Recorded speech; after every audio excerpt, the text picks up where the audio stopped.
Baseball is back, and the first pitch is on Netflix. The New York Yankees, led by 7-time All-Star Aaron Judge, head to the San Francisco Bay to take on Rafael Devers' San Francisco Giants. This season kicks off with one exclusive opening night game. Watch MLB Opening Night, the New York Yankees versus the San Francisco Giants, live on Netflix. Wednesday, March 25th at 8 p.m. Eastern, 5 p.m. Pacific.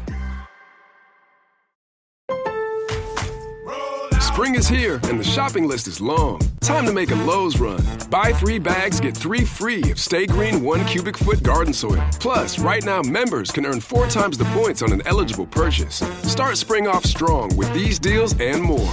Our best lineup is here at Lowe's. Valid through 3/25 while supplies last. Soil offer excludes Alaska and Hawaii. Loyalty program subject to terms and conditions. See Lowe's.com/terms for details. Subject to change. Point boosters subject to exclusions and more terms apply. One-time only offer. Live from New York. It's a show that's just trying to, not take any credit for anything, right? Just trying to make moves like the second guy in The Godfather. What's his name? Hagen. Tom Hagen? Yeah, that's me. That's me. That's you? Just out here whispering how to do stuff. You know I think I really unintentionally, Brew, upset Wild. No, it's just a misunderstanding of the creative process. I did. I didn't mean to. KW. It's a misunderstanding of the creative People thought that Brew and I were upset with each other because of our spirited sports. I was upset with both of you. Right? People really think I know, and I was like, Brew and I. The only person who could have been upset by that was KW. Brew and I loved every second of it. This is competitive sports debate. That's occasionally a fun hang. It's not competitive sports debate. Sometimes it is. Occasionally it is. There was some red lines over there. When you were like, if you watch the game. No, but I didn't say that. If you're not busy, you were right there on the careful bird. not to say, you don't watch the game. You were right there. Look, I'm watching the games. I'm not playing cards. I was very careful not to say, have you ever seen Wemby play? I really don't think you've seen him play. It was right there. I was like, please don't let that one bubble up. It was right under the surface. We're talking Wemby. It's going to happen again. It's going to happen again. You better have watched that game. You better listen to every. I pulled that on Wilds today. I was like, were did you really watching Spurs? I'm like, no, I didn't watch. Like, you watched the highlights. He's like, well, the highlights. Like, I watched the misses Everybody's highlights look awesome. Mahomes, Kelce back for 2026. That'll be interesting. And finally, a special edition of King of the Hill, featuring Luka Doncic, Player of the Week, and one more Player of the Week. We're not announcing it. The NBA announced it, but I don't think it makes enough waves. So I'm giving this guy the attention that he so richly deserves. Okay. Wow.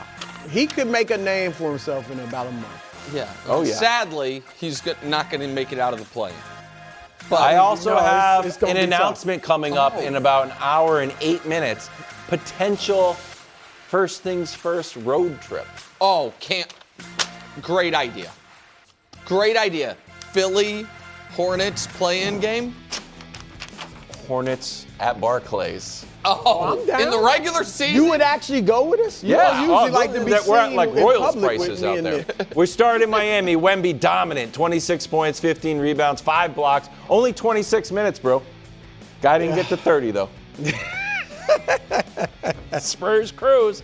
After the game, Wemby was asked about the MVP, and he laid out his case. Sure did. I have thought about it. I think right now there is a debate, that should be. Even though I think I should lead the race. And I'm trying to make sure that until the end of the season, there's no debate anymore. My first one would be that defense is 50% of the game and that it is undervalued so far in the MVP race. Because I believe I'm the most impactful player defensively in the league. Second argument would be that we almost swept OKC in the season, and we dominated them 3 times with their real team and 4 times with more rotation players. And my third argument would be that offense impact is not just points. I've never seen that before, Brew. Did you like Wemby making his MVP case? This is tough. Yeah. Because I am, of course, the Wemby guy. Well, we both are. But not unquestioned. He's the president. You're his vice president chairman. I'll take that. Yeah. I'll take You're just a clerk in the. I wouldn't say I'm in the vice cabinet. president. I'm around, though. That was too much, bro. All right. I don't see SGA doing this. Nope. Or Luka, or Jokic, or Jalen or Cade for that matter. Historically, I've never. Or you're right, MVPs in the past. Yeah, so I don't like it. I love it! I love this! And I got Nick too. And Vinny Goodwill, I saw you on Get Up trying to steal my bit. Stay in your lane, Vinny. Don't be biting my style, all right? All right? Wow. I love this because Wemby is here for the smoke. Oh, yeah. He wants it all. Okay. He just said, SGA, we beat y'all 4 out of 5. We dominated. Yes, exactly. He said, Luka, Jokic, y'all don't play defense. Yeah. All right? Half the game. Wemby is not here to make friends. He is here to dominate the league. Love it. And he didn't give a PR answer, politically correct, none of that. He said what he felt, and I'm cool with it. And here's the thing, Nick. I ain't get mad at Muhammad Ali, and I was around when he said he's the greatest of all times, all right? I didn't get mad at Money Mayweather, Floyd, when he wears the TBE hat, the best ever. Even though I disagree with him. I ain't get mad at him. He can do that. I'm not mad at LeBron for saying he's the GOAT, even though I disagree with it. I'm not mad at it. So how am I going to get mad at Wemby for saying I think I'm the MVP? I've talked to MVP candidates one-on-one, and they all think they should win it. Yeah. All right, so like I said, if I can't crush those guys I mentioned, I'm not crushing Wemby for this. So I also am not going to crush Wemby for this because I have been long on the record that I personally prefer from athletes honest arrogance rather than false humility. Some guys are by nature just very humble. Right. But a lot of times guys are pretending. Yeah. They think they're the baddest and son of a gun. And somewhat I get it because, it's the polite thing to say. And in most media corners, they know they would get criticized. Yeah. And that's what now, Brew, you have been consistent on this where we've been doing the show together a long time, and you haven't done a lot of like scolding guys for they think they're awesome. But there are a lot of folks in the media who seem to have a little carve out for the 22-year-old French kid. Like they're okay with him. Yeah, well, they were okay. There have been a lot of, I think, interesting Wemby double standards that I've seen dating back to when he and Chris Paul cheated in the skills competition, and people were like, savvy. And we are all talking about how All-Star Weekend's broken. These two guys just throw away the skills competition, try to win it, and everyone's like, that's how much he wants to win. I'm like, I thought that was actually kind of a crummy thing. I don't think there is a player in the league that before he played in a single playoff game could have gotten away with, at the beginning of the year, being like, well, they don't play the right way, but we do. But he did. I certainly don't think there are many guys who, before they have won anything, could talk trash, essentially, about the defending champion and defending league MVP, not to make the case as to why his team is great, but why he should win MVP. Like what he just Like said. what he just did and not get criticized. And Wemby's not going to get criticized for this. I thought that was a compliment to OKC. That we've dominated them? That's why I should be the league MVP? Yeah, but it's like they're the best and we beat them. So I don't, but this was not a we, this was a me. This was not about make the 3 cases as to why the Spurs can win the title. This was give us your 3 points. Now, he was asked. He didn't just bring it up unprompted. Why you're the league MVP. And it is, listen, it's just a very unique kind of media acceptance. before a guy checks any of the boxes that historically we have needed for guys to be able to talk this way. But he plays, he's unique. I mean, obviously. He's thoughtful. He plays so selflessly. And we've never seen anything like this. So, I agree. It just never, I mean, just his size is obviously what changes it. And I think that is part of it. I also think this, Nick, I wonder if some of this, he's from France, obviously, and I wonder if some of this is naivete, like, because you're right, most guys would not come out and make an MVP case for themselves. I wonder if some of that is just naivete, not knowing how it might be taken.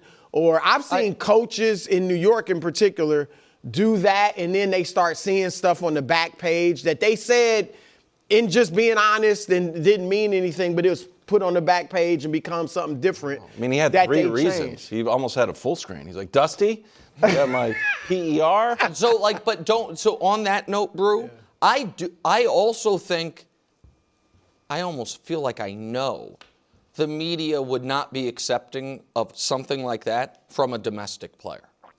I do not think that if A.J. DeBonsa is the number 1 pick, and 3 years from now, it's like, man, he might be the MVP already. Right. And he is out that year, staking the case for himself and saying the things he said.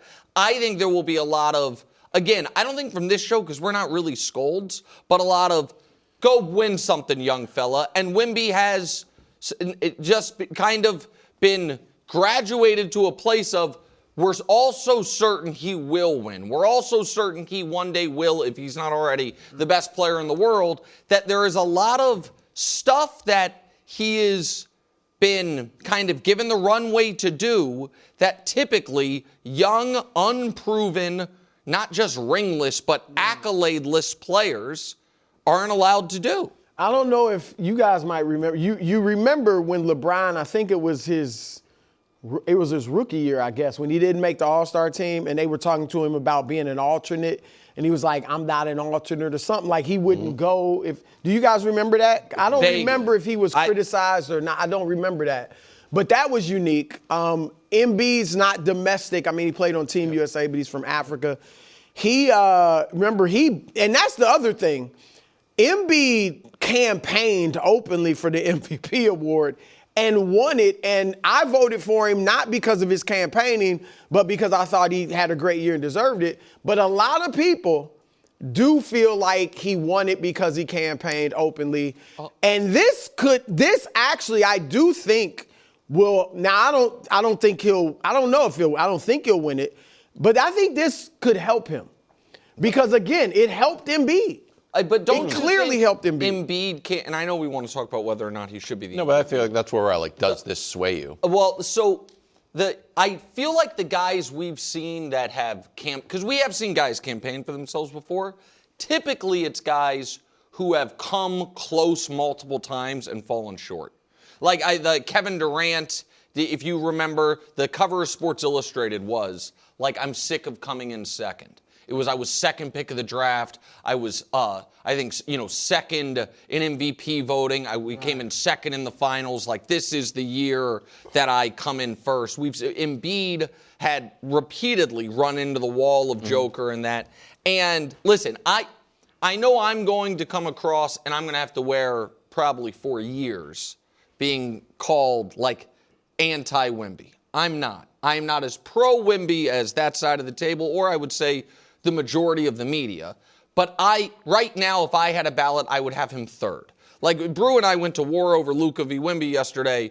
I think maybe I'm wrong, my MVP ballot, if it existed, would go Shea, Luka, Wemby. Brew's so drastically different would go Shea, Wemby, Luka. Do I have that right? Luka or Jokic. Oh, right. But they're battling right for there. Third. But yeah, Shea, Wemby. I got Shea right now. So that's what I was going to ask. You still have Shea. Yeah, look, I think there's an argument for Wemby. I mean, he made there's better, I think for him, defense, and I think, Nick, and maybe I'm misreading it, but you've talked about it like, okay, he's the best defensive player in the world, but that's never generally made you MVP. But I think that's downplaying his impact defense. He's the best defensive player I've seen.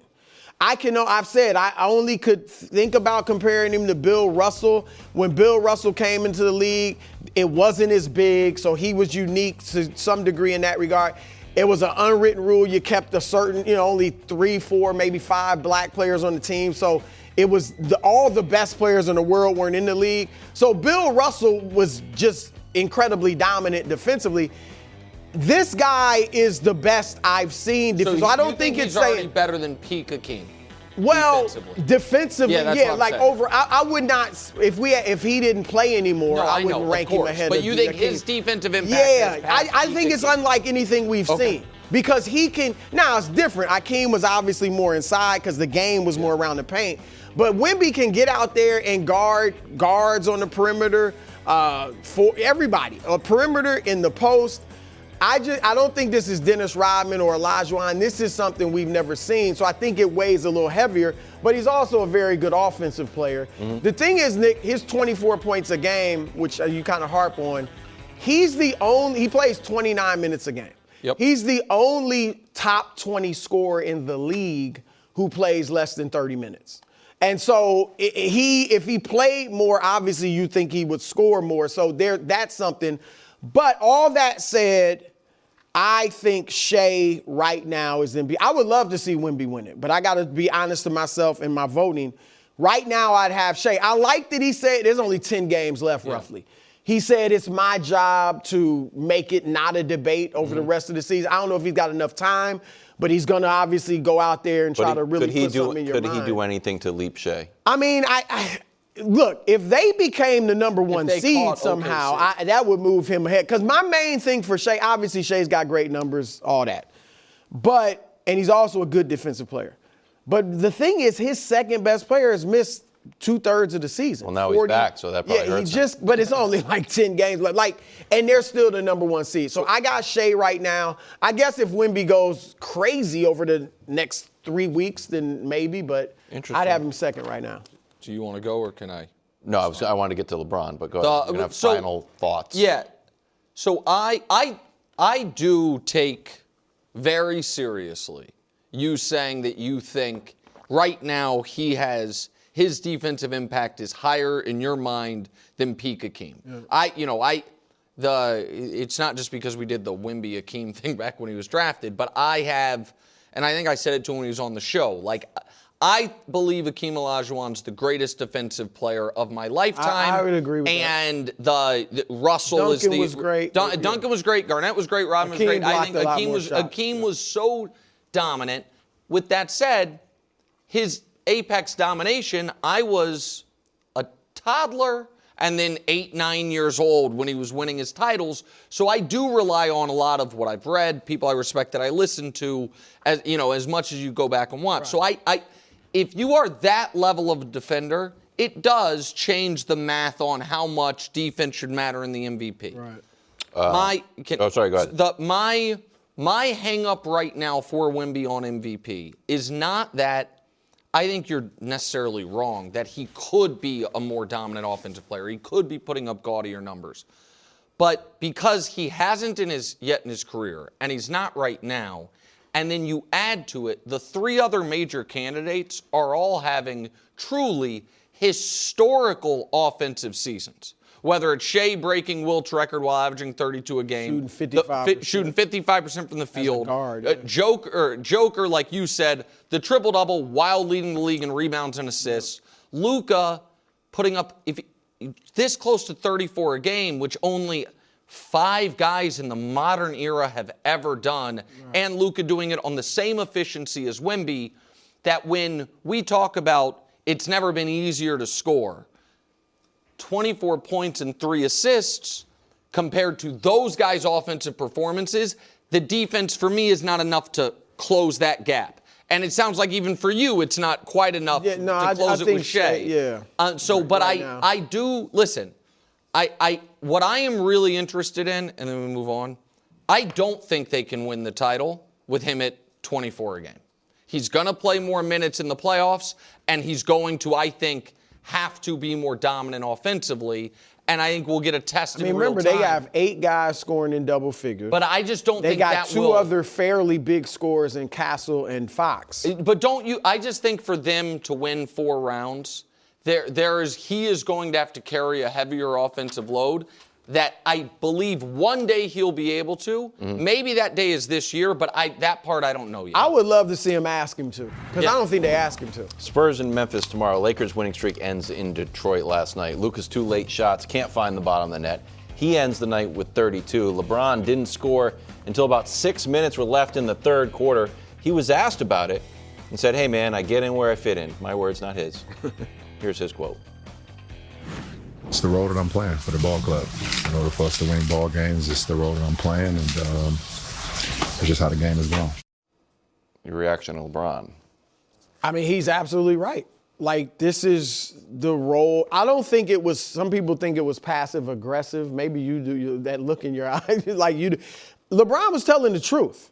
And the fact is, since he's come back from his little injury and been playing like this, they're 6-1. I'm not tripping over a loss. I get it. Cade Cunningham wasn't there. I'm not tripping over, like, what do we say? They were due. Sure. Right? You're going to lose games in the NBA to lesser teams. 5th road game in 8 days. Yeah, I'm not. I mean, they should continue on the path. Now, I'll have some things to say a little later. We talk about Luka and all that stuff.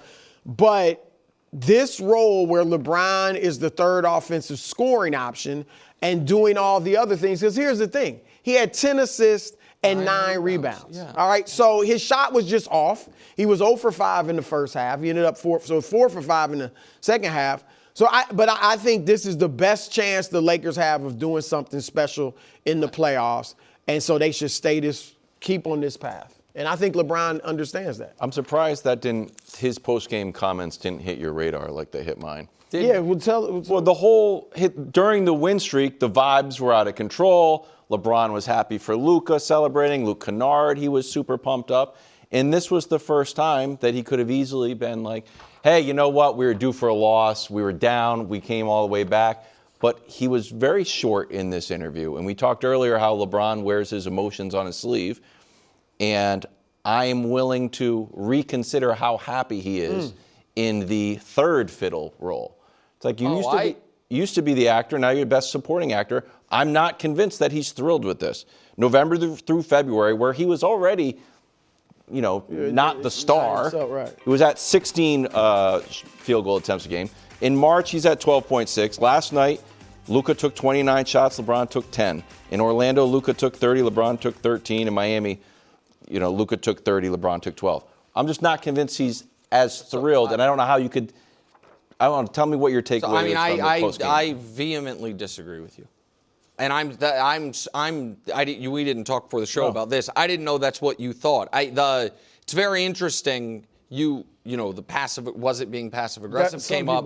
I'm not saying he's being passive aggressive. I'm just saying he was less thrilled than we had thought. Well, they're coming off a loss. They lost. I mean, the only reason I mentioned that is because I think it was Dan Wojcicki, whoever is the article, I read it in The Athletic. So the Lakers writer for The Athletic, my apologies if I got the author wrong, put LeBron's quote that we played in the story, and then specifically wrote, and to be clear, this was not passive-aggressive LeBron. This was LeBron who understands and is pulling in the direction of where the team needs to be. Now, I mean, you saw it differently. Everyone's entitled to their opinion. I pulled the brew. I'm like, because I didn't want to just take the quote. I'm like, let me watch the full interview. And I've seen him more optimistic post-losses. So this one landed I don't think, listen, this is the first time in his entire career he has played more than 38 minutes and taken 10 or fewer shots. So it's literally the fewest shots he's ever taken in a game where he played that long.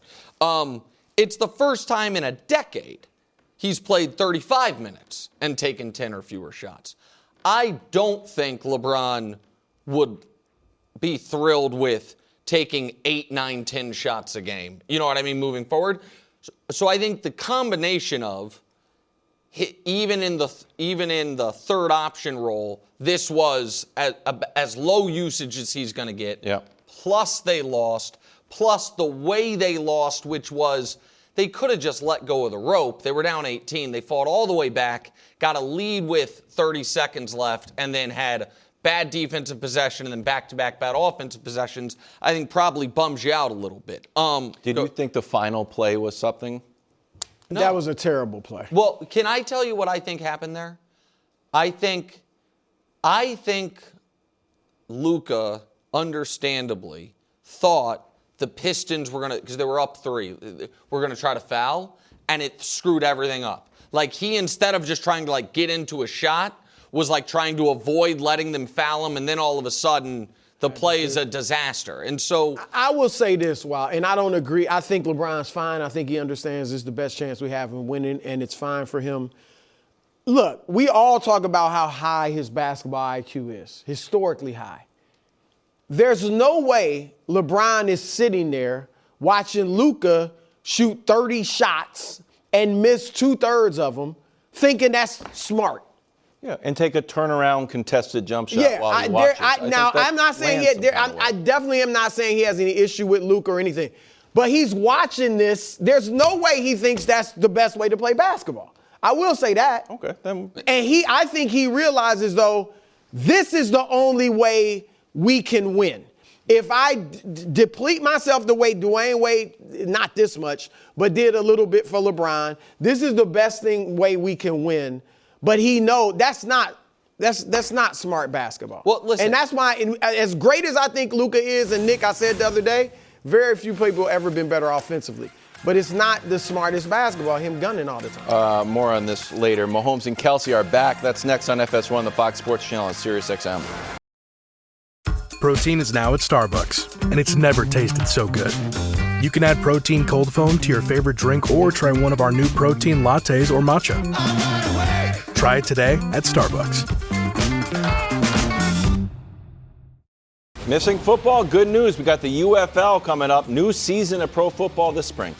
Kickoff weekend starts Friday, 8 Eastern, and continues Saturday at 4 on Fox. We also they're going to have halftime concerts.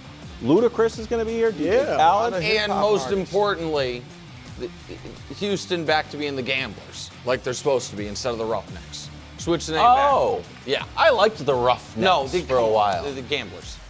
The Houston Gamblers. I used to live there. They named the team after me. Pretty cool. UFL, kick it off.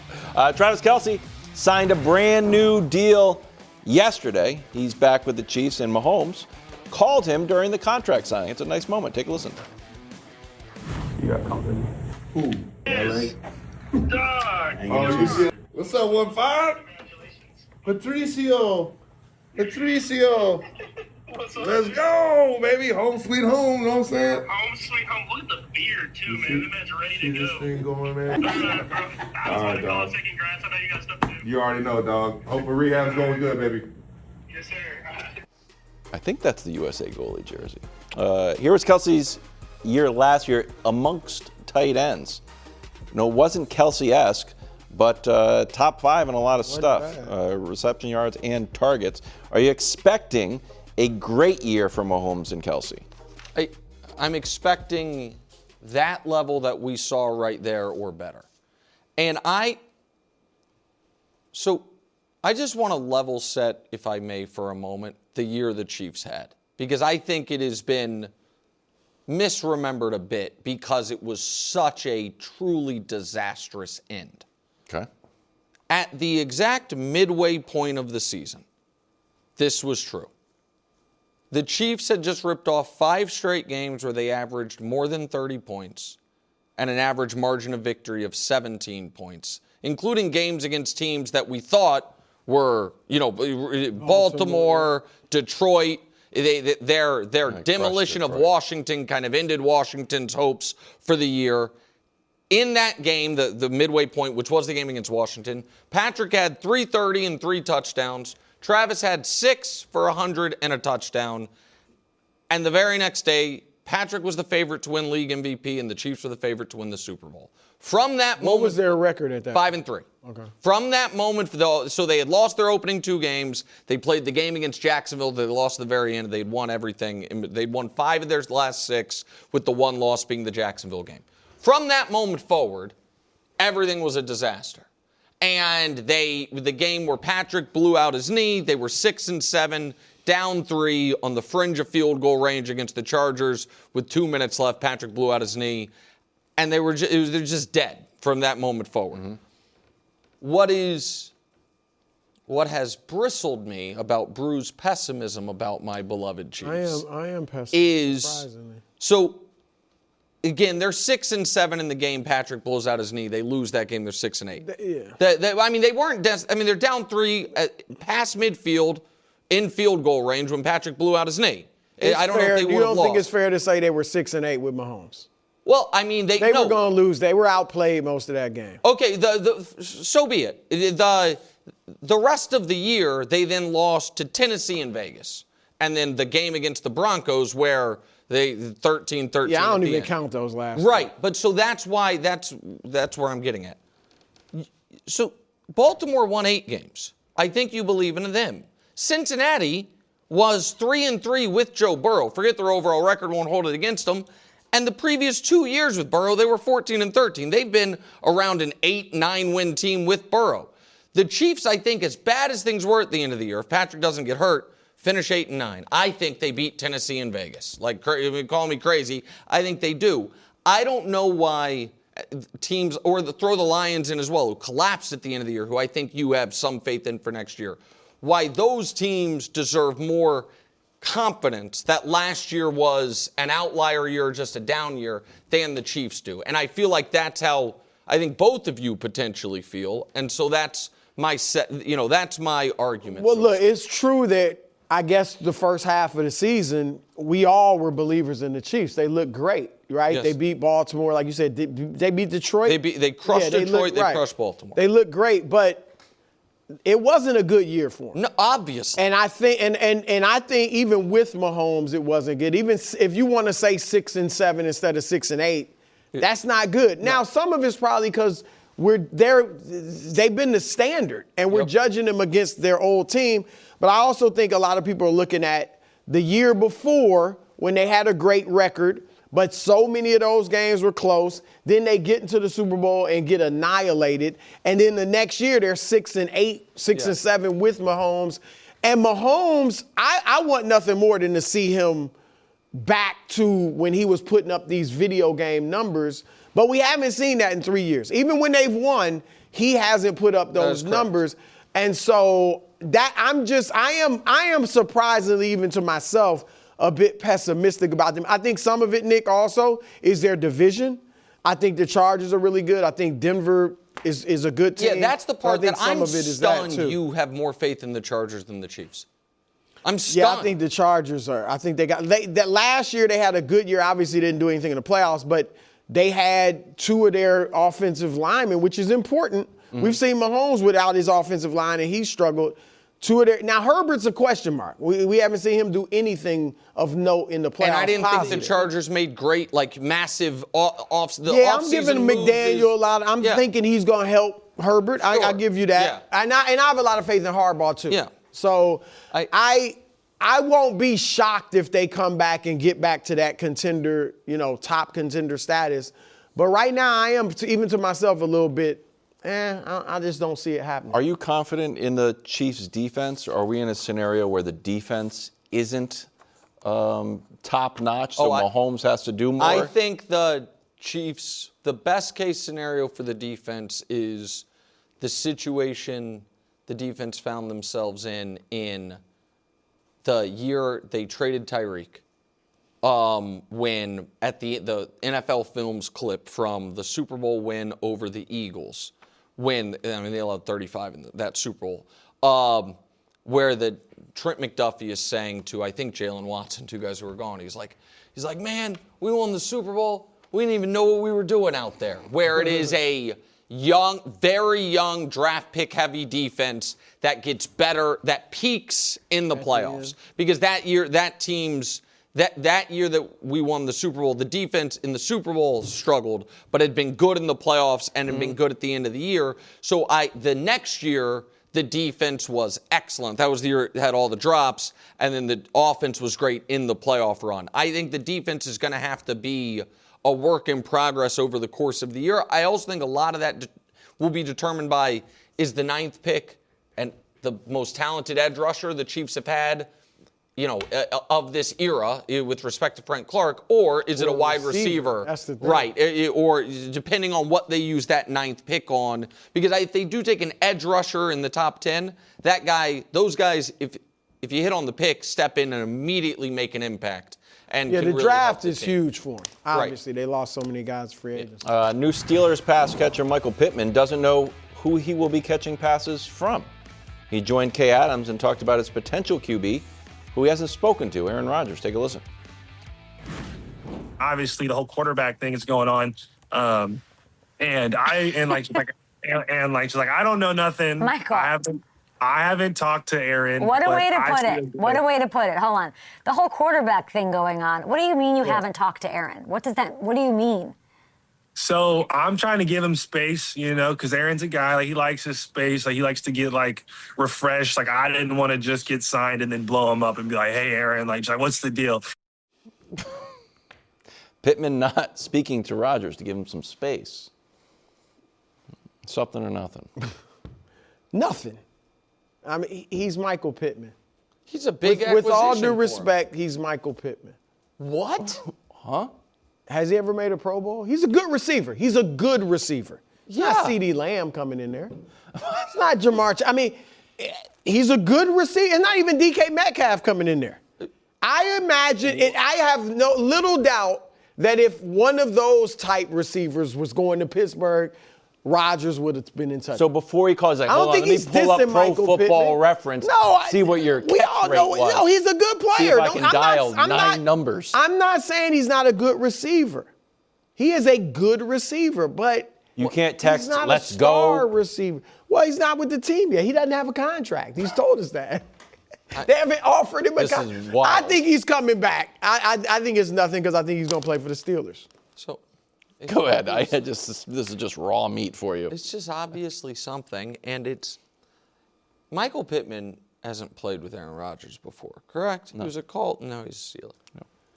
Yet he's been told the talking points of he's a guy who likes his space. He likes to be refreshed. Listen, you can't bother Aaron Rodgers in his private time. Can Patrick Mahomes text, FaceTime Travis Kelce when he's signing him? He's Travis Kelce. And Drake may show up with his beard to Foxborough to welcome everybody in and their families. Brew, here's my He ain't point. Aaron Rodgers, with all due respect. No, Drake May is, at this point, dramatically better than This is just normal behavior No, for but the I'm leader of saying the Aaron team. Rodgers is a Hall of Fame. Look, I'm not trying to defend him because I agree with a lot of your stuff about his shenanigans. I'm just saying he's gonna be the Steelers quarterback. And I don't think it's a big deal. if he's going to be the Steelers quarterback, then why does everyone? It is just an extra little drain on everyone involved with the Steelers that you have to deal with this charade. And so it is, because here's the other thing, and I don't know Michael Pittman at all. I'm not trying to accuse anyone of lying, but I owe the audience honesty. There's a part of my brain that thinks, yeah, of course they talked. Oh, interesting. But he's not allowed to say they talked because Aaron's not officially a Steeler yet. And so it's either they talked and he felt the need to lie about it, or they haven't talked, which is, again, not pulling in the right leadership direction, in my opinion. And I understand if you are Aaron Rodgers' friends or family, probably more likely friends, and you see this, you think I'm picking on him or being unfair. I just don't understand why this has to be so difficult. Why the Steelers, for the second straight year, have to operate as if a player is their starting quarterback of their team, but without the player committing to doing it. Now, the Steelers are opting into that. Right. I think that organizationally, right, they own the accountability for not having enough organizational self-respect to say, no, we're not doing this. Right. But I remember, was it Art Rooney? It was somebody, I think it was someone above Omar Khan, but maybe it was Omar Khan, that in the end-of-year press conference told us that this wasn't going to drag on like last time. Well, it's late March. It's late March, and right now, Will Howard's their starting quarterback. Like, that should have been the question. If you talk to Will Howard, he's the starting quarterback of the Steelers. And so I just don't get it. Look, I don't know who benefits from it, Brew. That's the other part. I don't know why Aaron benefits from it. Well, that's just his thing, his personality, whatever. It would be great for the Steelers if this was something. Because then maybe if it was something, it would mean, you know what, Aaron's not going to be your quarterback. Oh, which I think would be the best thing for them. They're not winning anything with Aaron Rodgers. I've said it every time we talk about him. I don't know what in the world the Steelers are thinking. I don't want to make this. First of all, only KW can make edicts on the show, so I don't even have the license to do it. But I don't want to do anything flippantly, especially because we do have some. Are you about to put an editorial? I really would like to. I would like to have a meeting about putting an editorial halt on any Aaron Rodgers stories until he signs with the team. Because it feels like you know what I mean? I feel like the audience sees this and feels like, all right, just pull the cord on Nick. He's going to talk about how selfish and bad this is. And that is what I'm doing. I'm in reruns on it because he's in reruns on it. I don't call them reruns. You know what I call them? What? Greatest hits. Thanks, buddy. And you didn't even play one of my favorites. Can I make a request? Yeah. What about the cell phone service, dude? Oh, yeah, that's right. Does Pittman know he has to FaceTime him? Great tip. Great point. Şengün was great last night. The Rockets lose to the Bulls. You know you need fiber for a healthy gut, but do you actually know how to get it? Quaker's been serving up fiber since 1877, with over 100 great-tasting, good source of fiber options to choose from. Whether you like old-fashioned oats, instant oatmeal, granola, or oatmeal squares, Quaker makes it delicious. So good. Get your fiber with Quaker. Shop Quaker's good source of fiber products at a store near you. Your wallet, check in on the Warriors. They beat the Mavs last night. Moody led the team with 23 points before suffering a scary knee injury. Hope he's okay. Steph was supposed to start 5-on-5 practice this weekend, but that has been pushed back. Here's Steve Kerr on Steph. We are squarely in the play-in no matter what we do. So the bottom line is if Steph is healthy, he's going to play because that's what we're here for. And the chance to get into the playoffs is a big deal for us, big deal for Steph. He's 38.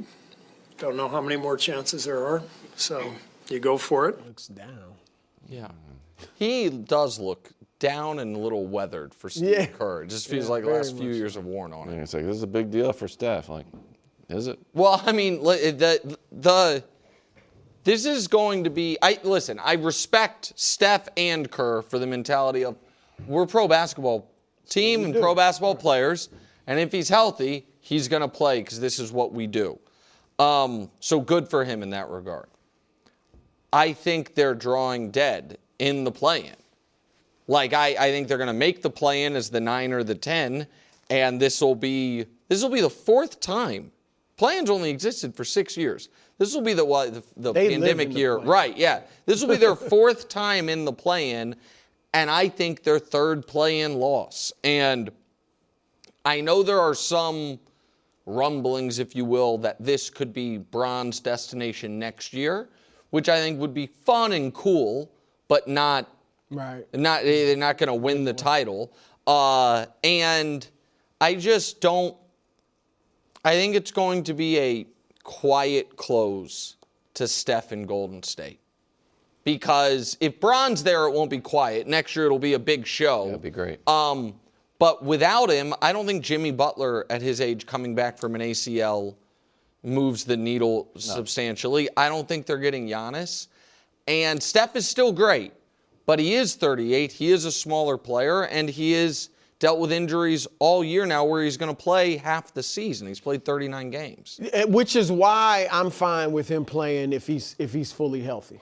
If he plays in the play-in, the days of Steph, you're right, unless they get Giannis somehow, LeBron would be a circus. It'd be fun. It'd be great. But they wouldn't win the championship, we don't think. the days of Steph, like, playing for championships are over. Yeah. This is generally how it is. Larry Bird, Michael Jordan.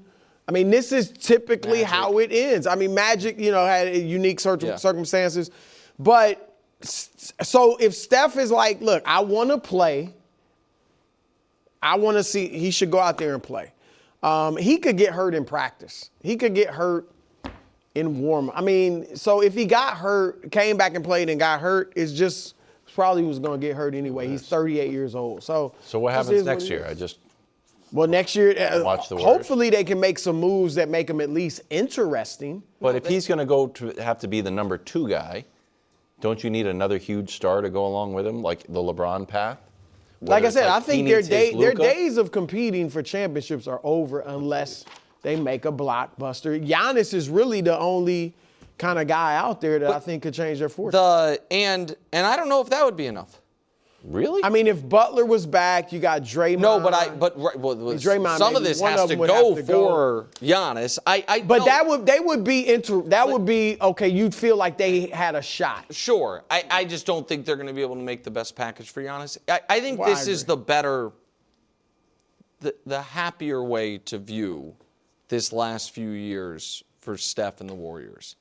Their last moment, and by the timeline of basically every small player ever other than John Stockton before Steph, it would have been really the last moment, was the title 4 years ago. Yeah. That was they had one more great run in them. Yep. That was it. Since then, they've been knocked out in the play-in twice, and they've had 2 7-game round 1 wins, only to be quickly dispatched in round 2 twice. Like, they have not, and by the way, Steph was 34. Like, that's old for NBA guys. Yep.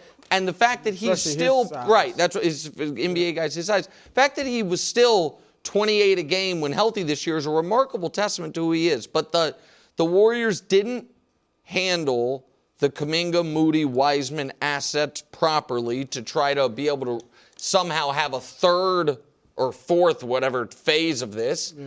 And so it's going to kind of go out with a whimper. Like, that's what it is. Rough one. He's a great player, one of the greatest players ever, but that's how it ends. Maybe Giannis shows up. Maybe. Be nice. Look at Shaq, Kobe. Look how there's. I mean, this is what happens. All right. Look at Mike Evans. Mike Evans is going to be in the championship. Mike Evans got out in Tampa Bay. Yeah, but guess what? Get out of there fast. Well, he's leaving. Maybe Steph should leave. That's what you're saying. Get in the game with the college-branded Venmo debit card.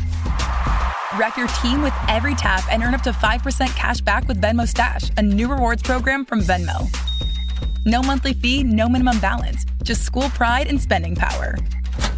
Get in the game and sign up for the Venmo debit card at venmo.com/collegecard. The Venmo MasterCard is issued by the Bancorp Bank N.A. Select schools available. Venmo Stash terms and exclusions apply at venmo.me/stash terms. Max $100 cash back per month. Live from New York, it's a show that's talking about Steph Curry going to Charlotte. It's a great idea by you. It's not my idea. Yeah. Other people have kicked it around. It would be nice. I mean, no, it wouldn't. Really? Yeah, I would rather see Steph. If Steph's going to end his career on a non-contender, I'd rather be Golden State than just because his dad played there and his dad's on the radio. They might be interesting in the East with Steph. If they could keep Knipple, Brandon Miller, and LaMelo, Steph adding shooting. They already shoot it. They got a bunch of shooters. Steph is not enough to turn the 10th best team. I'm not saying they'd be the best, but next year they're not going to be the 10th best. They'll maybe be 11th, maybe 6th. No. 7th. They'll be in the 6th range. I got to see if LaMelo's taking any road trips this summer before I'm ready to get to limit. Second hour, first things first today. Lakers losing to the Pistons. Something or nothing. Due for a loss. You gonna let the Tiger out? No, there's nothing. You think it's big? No, it's just an astute observation. Okay, but just from let the someone Tiger that has. Reaction by you. If I had listened to guitars for 20 years, I'd be like, oh, that guitar's out of tune. Okay, that's all I'm saying. I'm just saying. I'm a LeBron quotes expert. Okay. I don't know if I agree with that.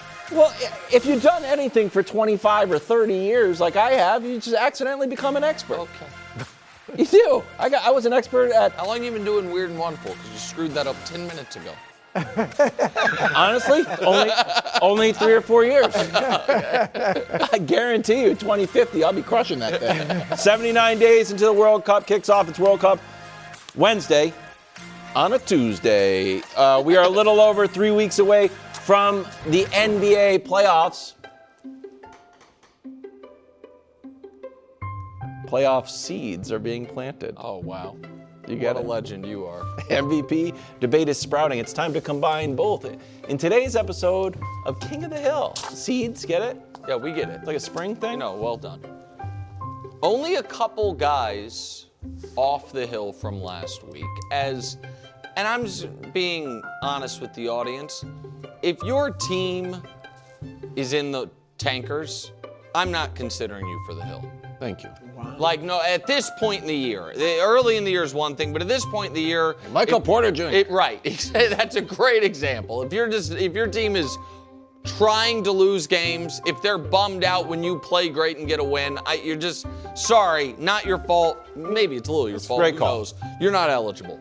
With that said, here are the people that slid off the hill from last week. Amin Thompson, who. That team doesn't seem to really be pulling in the same direction. And Scotty Barnes, nothing against them, both good young players. A couple other guys were more deserving. And then there's the injured and eligible with a sad addition. Giannis, now uninjured and eligible. He's just, he came back, but then got hurt again. He's now fighting with the team about is he coming back, so he's just off the hill for the time being. And honestly, maybe for the rest of the year, by what I just said a moment ago, which is if your team is upset when you win games, you're not going to be on the hill. That's where the Bucks are. Everybody knows Giannis still top 5 player in the world. Might be down to 5th on that Probably. top 5. I think he, in fairness, probably is, but that's where we're at. All right, 7th row. Couple of those guys Brew used to always talk about as blue chippers. There's all these great young players until we needed to promote Wemby as best player in the world. Now all of a sudden he's just carrying these pumps. No, you know why those guys are on there. Why? You know why they're on there. Why? Because they're take away from Wemby. No, that's Cass. I think they're great, but I'm just saying. on there and Brew. Are you going to sit here and say next week? Champagne's going to be on there.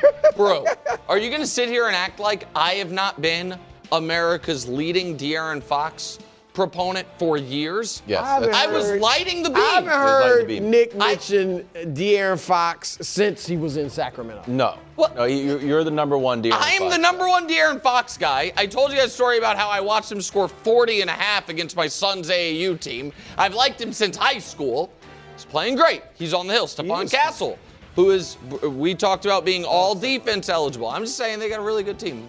Wemby's got a ton of help. That's what he's saying. He does have. Castles actually says the reason he can be such a daring defender is because of Oh, Wemby's that back part there. I totally agree with. I do think Wemby's Absolutely. gravity defensively helps all of them. Paolo drops a bit as his team's in free fall. Denny Avdia and Evan Mobley stay where they are. And 2 Wilds guys back on the hill for the first time in a bit.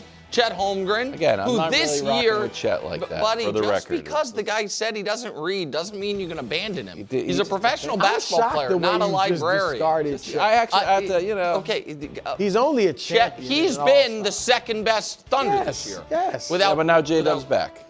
Yeah, but he's been the second best Thunder, and they always planned for him to be the all-star. second best Thunder. J-Dub ascending past him was surprised. LaMelo, they've been winning some games. Oh, He yeah. gets on there. Row 6, a lot of guys that had to move down. Listen, we're all going to be patient with Jason Tatum.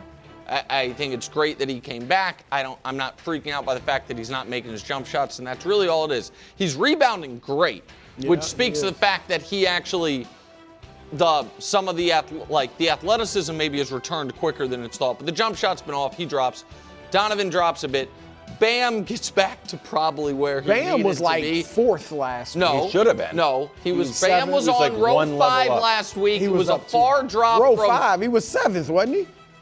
or maybe he it was was row seventh. 4, 7 through 10. I think it was 2 weeks. Whatever. Bam moved up. He scored 83 points in a game, guys. Barely.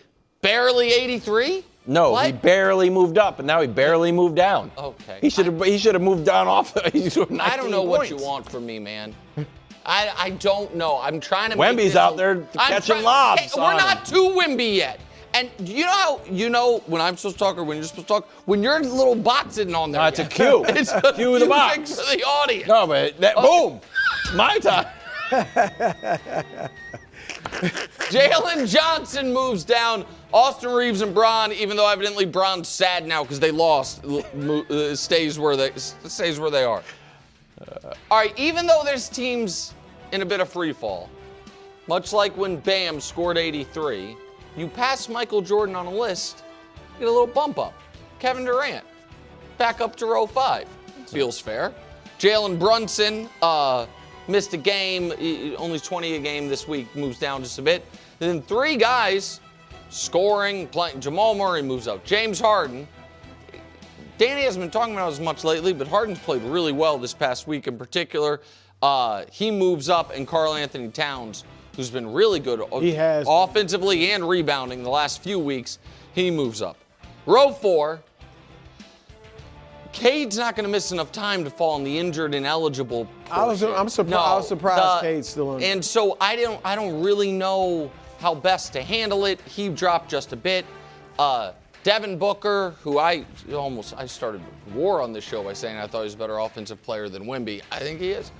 Devin Booker moves up a bit, even though the team has lost a few in a row. Jaylen Brown stays where he is, and I thought Jalen Duren. They've won their games without Cade. He is trying to prove like, hey, we did have a second All-Star. It was me. We're going to hold on to the 1 seed, move them up. Yep. Row 3, Joker and Ant. If you're watching, probably going to move down next week. We gave you 1 week grace with the injury. If you don't play by this time next week, we're going to have to move you down. And Kawhi is back and playing awesome again. Kawhi this week is 29 a game. Kawhi this season is close to 28 a game. I think, I'm very curious who you guys think, if it's Suns Clippers in the play-in, who do you think the Thunder are rooting for? Like, who do they want to win so they don't have to play him? Probably Phoenix, I would say. You think they don't want to play I don't think you Phoenix? want to see Kawhi. That's what I'm saying. Exactly. They would rather play Phoenix. They would want the Clippers to win so the Clippers get locked into the 7. That's what I think, too. I just think Kawhi by himself you don't really want can maybe scare you for. What about Dylan Brooks, though? But I tell you what, Kawhi would be interesting for San Antonio. Oh, yeah. For his experience and their inexperience. A little grudge match. Oh, right. And San Antonio. That's a good point. All right, row 2. Wemby stays where he is. Shea, even though they haven't lost, he's playing awesome, moves down, not because he did anything poorly, but because since we did the last hill, and honestly, since we did the last couple of hills, over the last few weeks, last night's 1 loss notwithstanding, the best player in the league in March has been the guy atop the hill, Luka Doncic. Back in my day, guy giving you 34, 9, and 9 was all we asked for. Now it's like, I want that and you to fight through picks better. I don't really care, Luka. And so he is, for the first time all year, atop the hill. Oh, I like him, but he doesn't take enough charges. Exactly, right. Like back how's he doing on out of bounds denying the ball? Back in my day, scoring champ on good efficiency was all we asked for from our superstars. Well, but how many shot clock violations has he drawn? By jumping into passing lanes. I'm going to drop some knowledge on you two guys to move Luka down. Oh my God. And I don't care if you put SJ or Wemby on the top, but Luka shouldn't be on the top, and here's why. He has been on a tremendous heater. Yeah. But the heater may be over. Oh. What? From one And game? he doesn't know it. Oh. Wow. What's going on? His last two games, which are a narrow win over the Eastern Conference's 8th seed, Orlando, and a loss to Detroit, missing its best player, Luka has shot 23 for 59. Yeah. 39%, 6 for 26 from 3, 23%. And there is no way anyone should be taking 30 shots a game when you're shooting 39%, when you have LeBron James and Austin Reeves on your team. Luka in his last 2 games has taken more shots than Reeves and LeBron combined. He has taken more threes in the last 2 games than LeBron has taken shots. What are we doing? You were on an amazing. I get you taking 30 shots when you hit 18 of them and score 60. Yeah. Well, how do you know how many you're going to hit? Yeah, you know it. You know you're off. All right. And so that is just not smart basketball. And I'm not saying LeBron has an issue with Luka, but LeBron is one of the smartest ball players we've ever seen. He knows. If I know, he knows. You're sitting there watching a dude gun. And I told you last year, I said Luka's a gunner. No, you said I ball love hog. him. A ball hog. You turned to the camera. You're like, I have an announcement. Yeah, he's a Hall of Fame ball hog. He's an all-time great ball hog, but he's a ball hog. And LeBron sees that. It's just so I can't look. Nick, he can't be on the top of the hill when he shot 59 shots in his last 2 games. The last 2 games is a lot. It's ridiculous. It is worth noting. Even if you're shooting well, it's a lot. But he takes fewer shots per game than Jordan, right? Jordan was what more efficient as a 2-point shooter. He didn't shoot many threes back then, but as a 2-point shooter, he was always around 50%. No, I understand. And Luka on 2s is always around 50%. The reason he doesn't have I'm just saying, to be fair, Luka's efficient. You can't compare. He's not that efficient for today's game. Well, he's a gunner. He just shot 11 for 29. And the game before that, he was just as bad. I know the last 2 games. What's the hill for? The whole season? Rich tapestry. But your indictment of him seemed to be more than just the last 2 games. And I'm just saying, you can win with a guy shooting as much as Luka. You can win some. Well, that's why I brought up Jordan. They had so much. You can't compare the way Jordan played to the way LeBron. No, they did win 9 in a row, bro. No, I'm not saying he's not a great player and that they're not playing well. I'm saying he shouldn't be atop the hill coming off 2 games where he's taking 59 shots, more than his next 2 options combined, and his next 2 options are really good players. And he's shooting 38%. That's all I'm saying. Okay. He's an awesome player. All right. He just can't be on the top of the hill. That's your words on the bottom line, bro. I'm going to go nuclear on this hill. You got to keep your eye on Dusty. He's getting way out of pocket. Who allows this? Dusty came in. I have no idea what's going on. I have mine. You can put mine up, Dust. The one that I wrote. Because we have to write it in the Google Doc. Okay. I wrote LaMelo and Luka are the players of the week. Yours are so plain. I have to as a counterbalance to Dusty's wildness. He's like, we'll just build both. I'm like, you don't need to build both graphics, Dust. What do you mean both? I don't know if he built some line that it's like an escape room. You're like have to search around to figure out what's going on. In any event, mine's straight down the middle. LaMelo and Luka are players of the week. I agree with Luka being number 1. 1-9 in the row, hitting game winners, doing all sorts of amazing stuff. Vibes are great. That being said, you just shot down the vibes. Well, the vibes were great until last night. Yeah, but these I was just saying it's player of the week. But they're a little different, these 2 stat lines. I just see player of the week. One guy plays in the West, one guy plays in the East. That's all it is, okay? It's just the NBA does 2 players of the week. This guy's on the top of the hill, this guy's on the bottom of the hill. Doesn't seem fair. Just want to move them up a little bit. Let's dig into the numbers since the last hill. Because I don't even know how the week goes, to be honest with you. Since the last hill, undefeated, 26 points, 5 rebounds, 7 assists, shooting 50%, making threes. Now, the argument that we had upstairs was, are the Hornets any good? Well, they're 37-34, which for the Hornets they're the 10 seed, buddy. But rising. They're definitely. Heat have lost 5 in a row. A little bit. The Magic have lost 5 in a row, including the Pacers. And they're still the 10 seed. The Sixers have lost 1 in a row. Their next games, that counts. Yeah. Their next games, hold on. The first one's easy, then it gets a little harder. Home, Sacramento. That's easy. Dub. Home against the Knicks. That's a tricky. loss. Home against the Sixers. They're going to lose. That's a W. Home against the Celtics. I know you would think crush the Celtics in Boston. They play well. And then on Tuesday, look what I'm thinking about doing for the group. I don't know if you can see this. You We're can't. not going to a Nets Hornets. Well, when the tickets I are bought dinner, Nick's bought lunch, $52 Danny's I am. bought You would lunch. never. Can I Good tell you seats, something? though. You would never sit in a seats? $52 seat. I know you, buddy. Get us some good seats. Yeah, and we get go. I'll tell you what. Feet on the wood, and we'll. Well, that's be there. expensive. Yeah, you make a lot of money. $143 for pretty good. Okay, will you sit there? $274. Yeah, will you sit there? 274. If you'll, I buy my you'll ticket go, at $274, but not all. You know, it's All not four mine. of them. all of us. If The three of and us, dinner Danny before? and Gianna. No, I think document it comes with like hot dogs. Oh, I'll get good enough seats that we can have soda. oh, there it is. food. Hold on. I would like to go It's to that. LaMelo I to have would like balls. that to happen. No, it's a La Aim. LaMelo Oh, to have it's balls lame so to have low. balls so low. Again, and this is the final thing. We got to go to break. Exactly. A lot of what we were talking about, LeBron's workload on offense and defense, Wemby's workload, offense, defense. You can conserve some energy on offense. Luka's taking the shots. Use it on defense.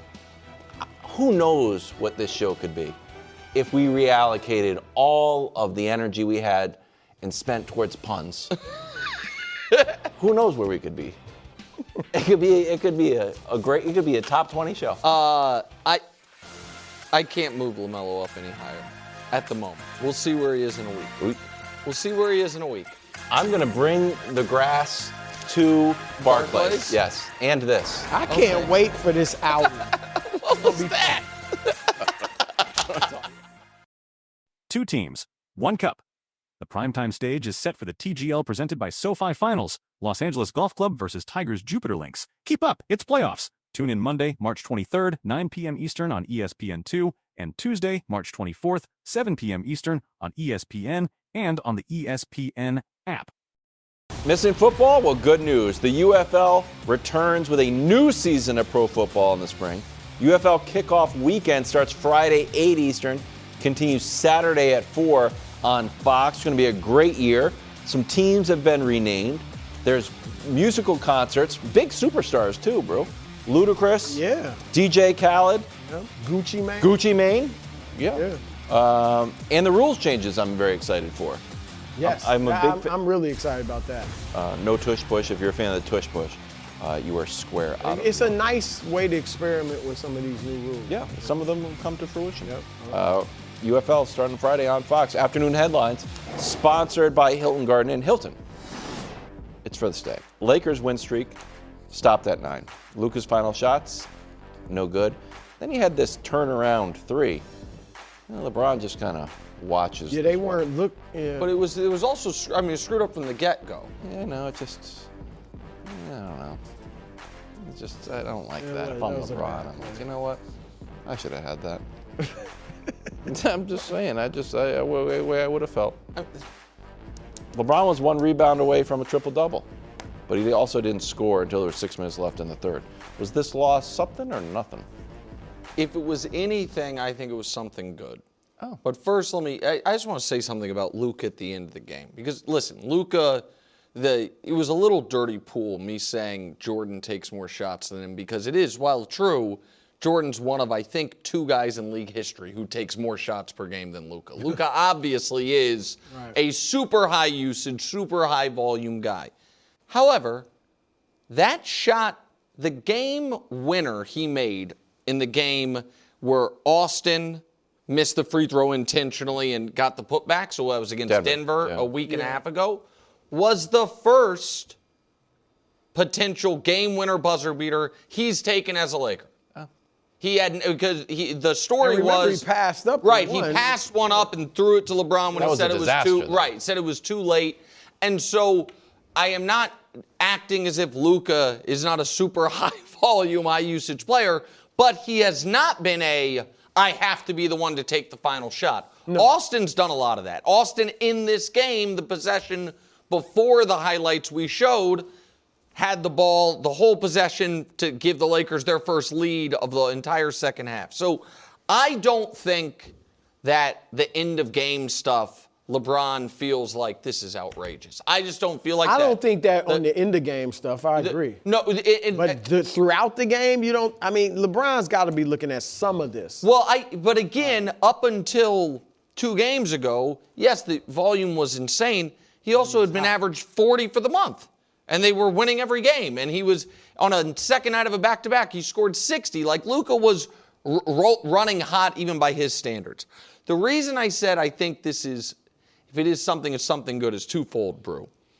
Is I don't think all of a sudden LeBron's bummed out about the direction of the team, and I do think the fact that the Lakers, in a game they didn't have to have, their 5th game in 8 nights all on the road, down 18, could have just said, okay, we ain't got it tonight. You know, which teams do all the time. And Austin said the difference between this game and games in earlier in the year was they would have lost by 100, was once they got down. The fact that they fought all the way back, to me, shows a team that is getting itself into playoff mode. I think that's positive. And the other thing that I think is positive is just for us evaluating the Lakers from a knowledge perspective, so to speak. I think it is a reminder, and this is a very dangerous game to play, but this is a team that cannot sustain a Marcus Smart injury in the playoffs. Yeah. And that is, listen, he's an older player, he's been injured, but I think he is, in a weird way, depending on the matchup they have in the playoffs, could be more critical for a few games than like Austin. Yeah. Because if Austin were to be out for a couple games, LeBron just takes on that role instantly. Mm-hmm. They have nobody to take on Marcus Smart's role, and I think J.J. Redick said as much after the game. Yep. No, I agree with that. And look, it's mostly nothing. They were due. They had won, 9 straight or whatever it was. But there are a few red flags, and you kind of alluded to it with Marcus Smart, but somebody named Danis Jenkins put 30 on him. Yeah. Now, 2 months ago, he was a two-way player, meaning G League and the NBA. And he goes and gets 30 on you. And because he was quick and able to create, space and things like that, they also, Nick, they hunted Austin and Luka to a degree, which is what is going to happen in the playoffs. Teams, especially over a 7-game series, people are going to hunt them. And then, like I said earlier, Luka, he was on a phenomenal heater, but you have to be able to read it. Like, you've got 2 other very capable scorers. And I'm not saying he shouldn't have taken the most shots on the team, but when you don't have it going and you got 2 other guys that can put the ball in the hole, just read it and get them the ball, get them going.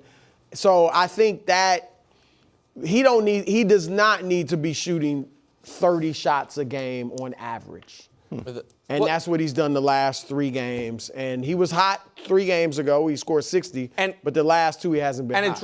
And he was the game against Orlando, I think he was like 8 of 10. Like he was the first half. 18 for 30. He was 18 overall. of 30, but he finished 1 of 13. So what does that mean? So you know what I mean? So that he started incredibly hot and then was just awful down the stretch. He can read the game better. He's smart enough of a player to read the game better. Other side of the ball, Jenkins goes for a career-high 30 in the bucket that would prove to be the game winner. Pistons are in first place, 4 wins in a row, 5 games ahead of the Celtics, 5.5 ahead of the Knicks, 11 games left. Have we been sleeping on the Pistons? We felt like we cooled on them post-Cade Cunningham injury. I don't think so. Look, they can't do anything in the playoffs without Cade Cunningham at his best, okay? But this maybe could be a blessing in disguise for them in that Jenkins, who's averaged 26 in his last 2 games on like 60% shooting, I'm not expecting that to continue, but maybe they're discovering in him another guy that can at least create his own offense and create offense for his teammates. He's at 8 assists in each of those games too, who can come off the bench, give Cade a breather, just create some stuff for the second unit. Duran, as you said, has played really well. And I just think they're 8-2 without Cade this season. Okay, they've won their last 3 without him since he went down. So maybe this gives them confidence, the other guys some confidence that we can do something when Cade is on the bench during those moments. So it might boost the confidence of the other players, but they definitely will need Cade to be at his best even I think probably to win the first round. Whoever it is, whether it's Miami, Orlando, Philly, or Charlotte, if Cade is not playing or is not really able to do his thing, I think that's going to be tough.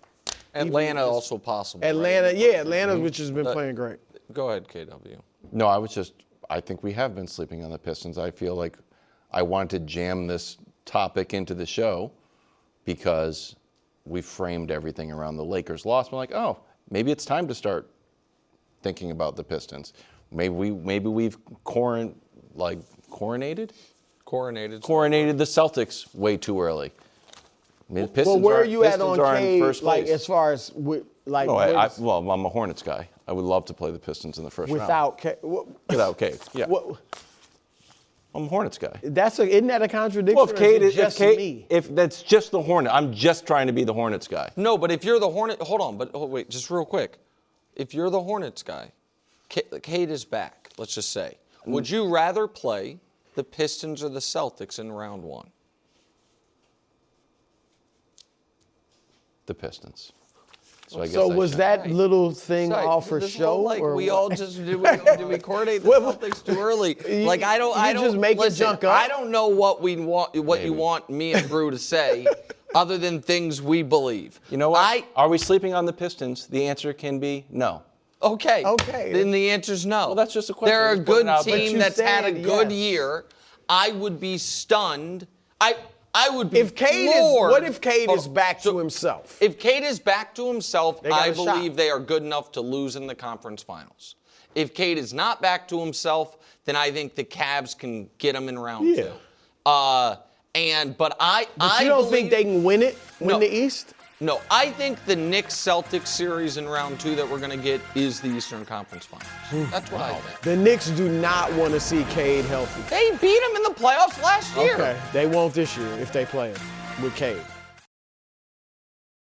So good, so good, so good. Spring styles are at Nordstrom Rack stores now, and they're up to 60% off. Stock up and save on Rag & Bone, Madewell, Vince, All Saints, and more of your favorites. How did I not know Rack has Adidas? Why do we rack? For the hottest deals. Just so many good brands. Join the Nordy Club to unlock exclusive discounts, shop new arrivals first, and more. Plus, buy online and pick up at your favorite Rack store for free. Great brands, great prices. That's why you rack. Joining us now, the Great Dane Peter Schmeichel, all-time great goalkeeper. Nick called him a goaltender and was yelled at during the break. It was a bad move by you, a bad way to start the interview. So I personally apologize on behalf of the show at large. I didn't yell. I just said, please don't use that term. You're such a bad guy. Peter. Just a bad guy. And we just saw Pulisic. What are your expectations for Pulisic this round? Yeah, I mean, you have to think if the U.S. is going to do something in this World Cup, he has got to play his best game. He's got to be on top form. He's an unbelievable player. He's had some incredibly big performances this season, probably the best he's played for a very, very long time. And you know, it's his stage. It's in the USA, and he is the biggest player in that US team. So he's got to step up to it. He's got to take that responsibility, and I expect him to do that. So you helped carry your home country of Denmark to its best performance in the World Cup. 1998, you guys made the quarterfinals. The United States, a slightly larger country than Denmark, our best performance also is the quarterfinals. I'm curious, the feeling even almost 30 years later of pride you take from that the best you guys have ever done in this tournament was that performance. And then I guess the second part of the question, the chance you give the U.S. of at least equaling their best performance, which would be a quarterfinals appearance. Yeah, I mean, for our country to reach a quarterfinal, being knocked out by Brazil as it was, coming off the game really annoyed that we didn't win the game, because it's one of them games you play against a reputation. So Brazil, obviously, probably the best country in the world in terms of World Cups, and their performances and the players they've had. And then you come off the game understanding that you were probably the better team in the game, but didn't win. That was very disappointing. But of course, for a country like of our size, to keep producing results like that is we're very proud of that. And the thing is, we've got a tradition in this sport. So has most of the European countries, where you can talk about the USA are building on that, but it's quite new. So for you guys to be in the quarters is very, very good. And of course, being at home, being in your own country with your own supporters, and living through the atmosphere that's going to create is always going to lift your players. And if I was a US fan, I would be taking some comfort from having Poch as your manager. He's a very, very experienced coach. He has played, obviously, as a player himself at the highest level, and he's coached at the highest level, and he's probably one of the most sought-after coaches at the moment in world football. There's a lot of empty seats in his business, and his name is always very close to the top of the list. So you put all that together, and I think there's a good case to be made for the US to do really, really well in this tournament. So you mentioned a new coach and all of that stuff. Is the quarterfinals still kind of the ceiling for the U.S., or is there any realistic chance of them maybe even getting beyond that? Yeah, I mean, one thing is you never jump the gun on anything. You got to take every game as it comes. You got to be very, very sure that you get through your group. And we saw what happened in the CONCACAF 2 years ago at home soil as well, which wasn't great. It was very disappointing. Obviously, a lot of changes has been made since that. But just think about, if you go back to the World Cup 2018 in Russia, the Russian team, they had absolutely no confidence in what they could do in that tournament. They hadn't won a lot of games in the build-up, and they hadn't played well at all. And then all of a sudden, they hit that home ground, home support thing in their own country, and create that atmosphere around the team. And as I said before, once you feel that as a player, it does carry you on a little bit, and it helps a lot. So get through the group, create that atmosphere, and then you get into the knockout stages, and you get to a point. I just talked about Denmark, Brazil there. We probably should have won that game. Obviously, we were not in Denmark at the time, but if you think about if the US come into that kind of situation and they have all that backing from everywhere everywhere they move in the country at the time, that's going to lift you a lot. And anything is possible, but it requires that the team is ready for the tournament. It requires your best players. I mean, we talked about Christian before, that he's playing to his level. Weston McKennie, we saw him with that pass for the Pulisic goal there. All of these players, they've got to step up to the plate and really, really perform to the top level. And from then on, anything is really possible. I feel like the U.S. goalkeeper position, you have a chance to become a star.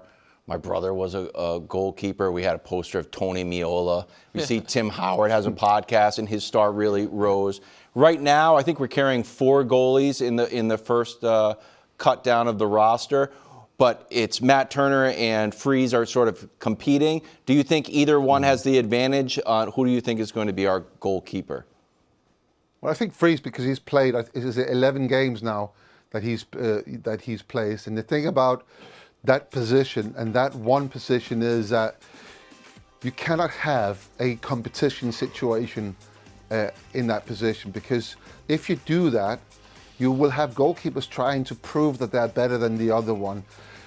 So I always give this advice to managers: pick your number one, stick by that number one, regardless of what happens. And if you are contemplating a change, it has to be because it's not worked out over a number of games, not just one game. The thing about the goalkeeping position is that it's the only position on a football pitch that's not proactive. It's 100% reactive. So you are not in charge of anything. You don't decide anything. You have to react to what is happening, what somebody else is doing. Whereas if you play outfield, you get the ball, you can decide what you want to do. So what you don't want your goalkeeper to do is to actually start looking for situations that will show the manager that you're a better goalkeeper than the one that you're competing with. So Poch has played his freeze for, I think it's 11 games now. So he's made his choice, and I think that's wise. Now, who's the better goalkeeper of the four? I don't know. I mean, it depends on how the team is going to play and what the form they're in, but it kind of feels like he's made his choice. I want to stay on goalkeepers for a moment and move it outside of the U.S. And again, for our audience that is maybe not quite as familiar with the history of English soccer or the World Cup, the man we're talking to is at least arguably, and some would say inarguably, the greatest, let me get this right, goalkeeper, not goaltender, in the history of soccer. And so when you look at the full field, is there a particular country that you feel like if they go on a special run, it will be powered by their ability to hold teams to clean sheets because of what a great keeper they have, that could maybe excel past where people expect them to based on the strength of their goalkeeper?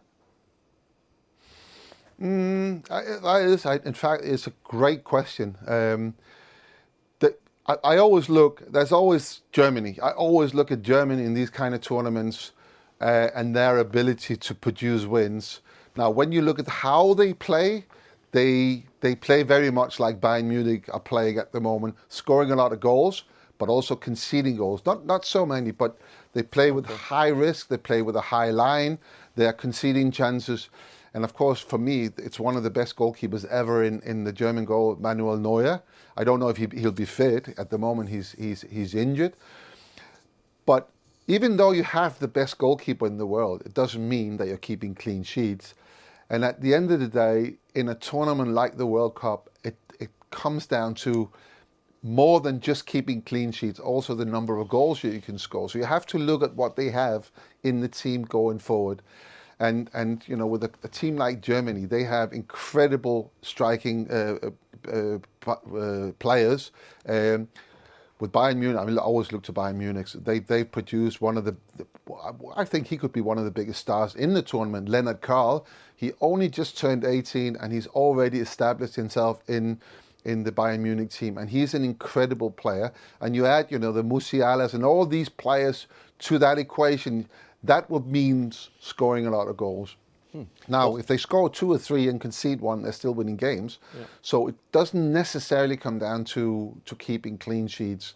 So when I'm just top of my head thinking about the teams, the favorite teams, you obviously need good goalkeepers. So the current world champions, Argentina, they've got Emi Martinez. And if you think back to the final in 2022, he actually won the final for Argentina because he made that big save in the last minute. So you need high quality goalkeepers, but it has to be a team effort. That means you got to have players scoring goals as well.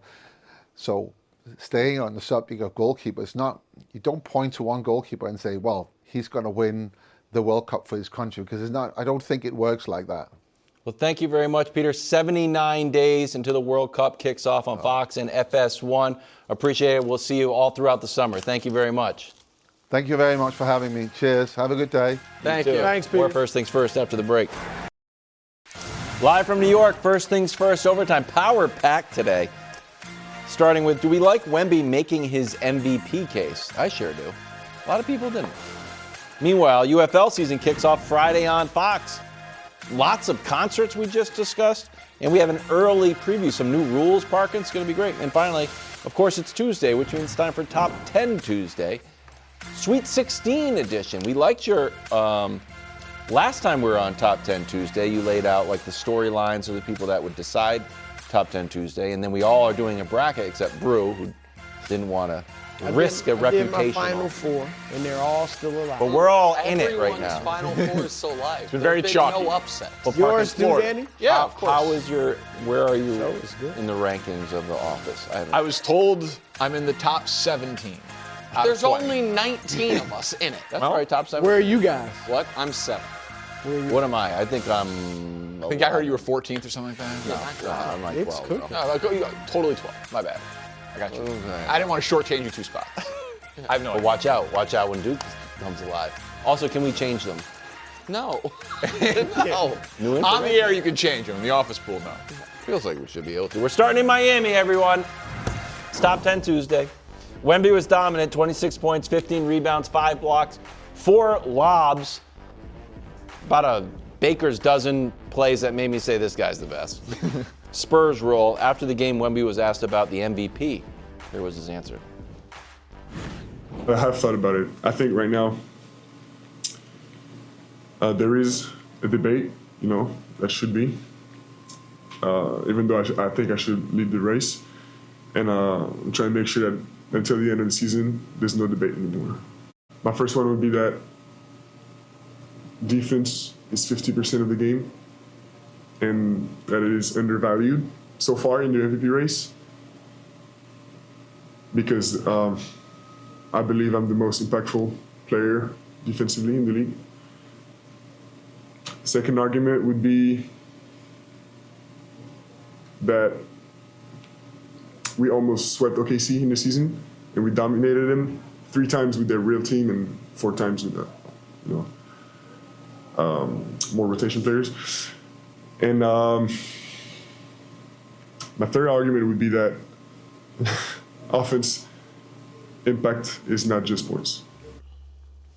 I mean, this guy was just crushing first things first yesterday. He was watching. I love that. On points, huh? Yeah. Your reaction, Danny? I find it wildly compelling. Is Wemby cocky? Yes. Yeah, Right. Wemby wants to smoke, which I love. Yeah.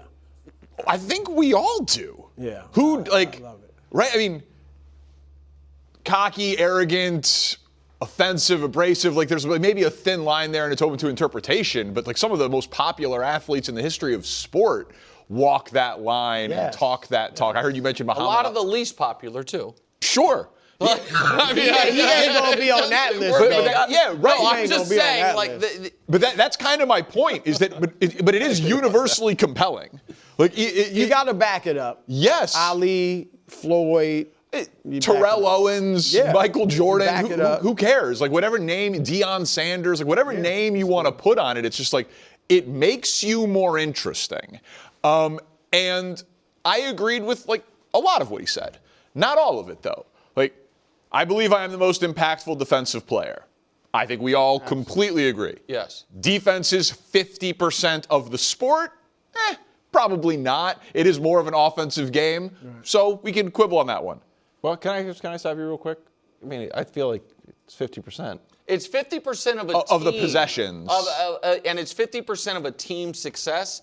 It is not typically 50% of how we evaluate an individual player. But that's what he said. He said he's technically right, but we just have. He said, and it's not. He says it's actually 50%. No, but it's not being viewed like that. Right, but I think it is. Maybe he will change how, and I'll let you finish. How defense is valued, but it is correctly not viewed that way, which is why guys can be. Dennis Rodman can be year over year with the Pistons early in his career, the best defensive wing in the league, and not make even all NBA. Right. We didn't say Rudy Gobert should be the MVP of the league. His argument is that it should be 50-50. And that would be wrong. I don't even know if that's if he was averaging 13 points and 8 rebounds a game, I don't even think he would be thinking he's the MVP. So that's the thing. He's still 24 and 11 is nothing to sneeze at. In 29 minutes. Right. So he's a very good offensive player. He's a phenomenal defensive player. I think is exactly how but he's a very good offensive player. And then I thought the head-to-head argument was ridiculous for MVP, but really compelling for the playoffs. We've never cared about regular season head-to-head in an NBA. Charles Barkley beat Michael Jordan head-to-head in a game, but did you beat him in the playoffs? But the fact that he said we dominated OKC, he thinks they're going to dominate OKC if they get them in the playoffs, which is not something I agree with, but very, very, very interesting. I don't know that he thinks that. This was not a question about why the Spurs can win the title. Right. This was about me, Victor Wembanyama, why I should be MVP and Shai Gilgeous-Alexander should not be. And that's we fine. played but and my like team that, won. I think that's a fair No, argument. I'm not saying it's not. I'm simply saying I don't know that it is. He was giving a predictive statement about what will happen in the playoffs. He was giving a historical statement about why he should get the award for MVP of the league. But have you ever factored that in? And I guess you're the voter and you're the historian on it. Like, have you ever once said head-to-head regular season that matters for my vote? Like team record overall. Like if you say like if the Spurs get the 1 seed and have more team wins, totally fair. But like you generally don't, because there's so many games they play, and then there's injuries or there's back-to-backs. One team was on a back-to-back, one team 4 or 5 nights in the past. But I did when I voted for Embiid, he dominated Jokic in their one-on-one matchup. Now, he did it statistically. Wemby, the first couple games, he was coming back from injury against OKC. He played like 20 minutes, 23 minutes, something like that.